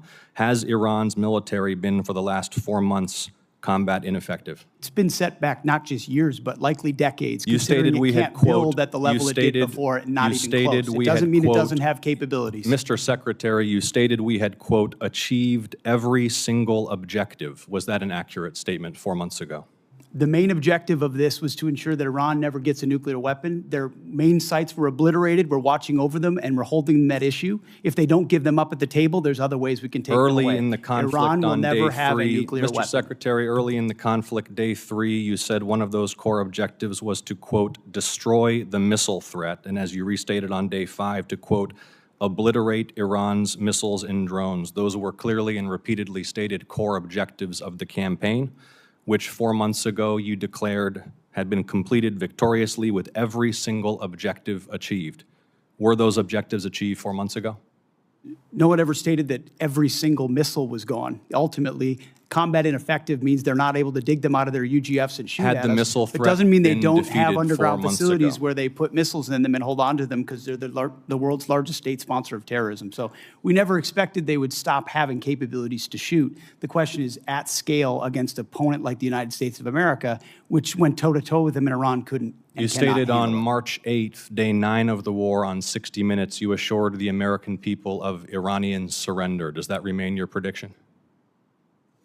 Ultimately, Iran will never have a nuclear weapon to threaten the United States of America. That has been the objective, and it remains so. So just to review, you will not answer whether your statement made on the 14th day of the war that Iran's military had been, quote, destroyed and made combat ineffective was a truthful statement to the American people as you sit here and ask for tens of billions more The for the senator's time has Had a expired. historic and effective military campaign against the largest state sponsor of terrorism. Won't and answer will the ensure they question. never Senator get a nuclear weapon, Peters Senator. is recognized. Thank you, Madam Chair, and thank you to our witnesses here today. I want to begin by first echoing my colleagues' comments that we've heard throughout the hearing here, and join them in mourning the loss of American service members who were killed in action these last few days. My thoughts are with their families, with a service member who remains missing, and with all those injured during the strikes, and I will continue to pray for their families. Secretary Hegseth, over the course of the war with Iran, I have repeatedly expressed concerns regarding the administration's lack of a winning strategy and repeated contradictions about the state of the war. It frankly doesn't help that you and your president continues to mislead the American people. You and the president have repeatedly said that the war, as we've heard over and over again, is almost over or already won. In fact, the president alone has said the war is almost over more than 30 times. On March 1st, the president said, we'll be done in 4 or 5 weeks. On March 9th, he said the war was very complete. On April 8th, he declared total and complete victory, 100%, no question about it. On the same day, you declared Operation Epic Fury was a historic and overwhelming victory on the battlefield, a capital V military victory by any measure. And yet today, July 21st, we have soldiers whose remains are sadly going to be returned to their deeply grieving families tomorrow. Clearly, the war is not over yet. After months of conflict, our strategy to win remains unclear. I have long said the United States has the strongest military in history in the world, and I have no doubt that our brave service members can execute any mission and prevail in any battle.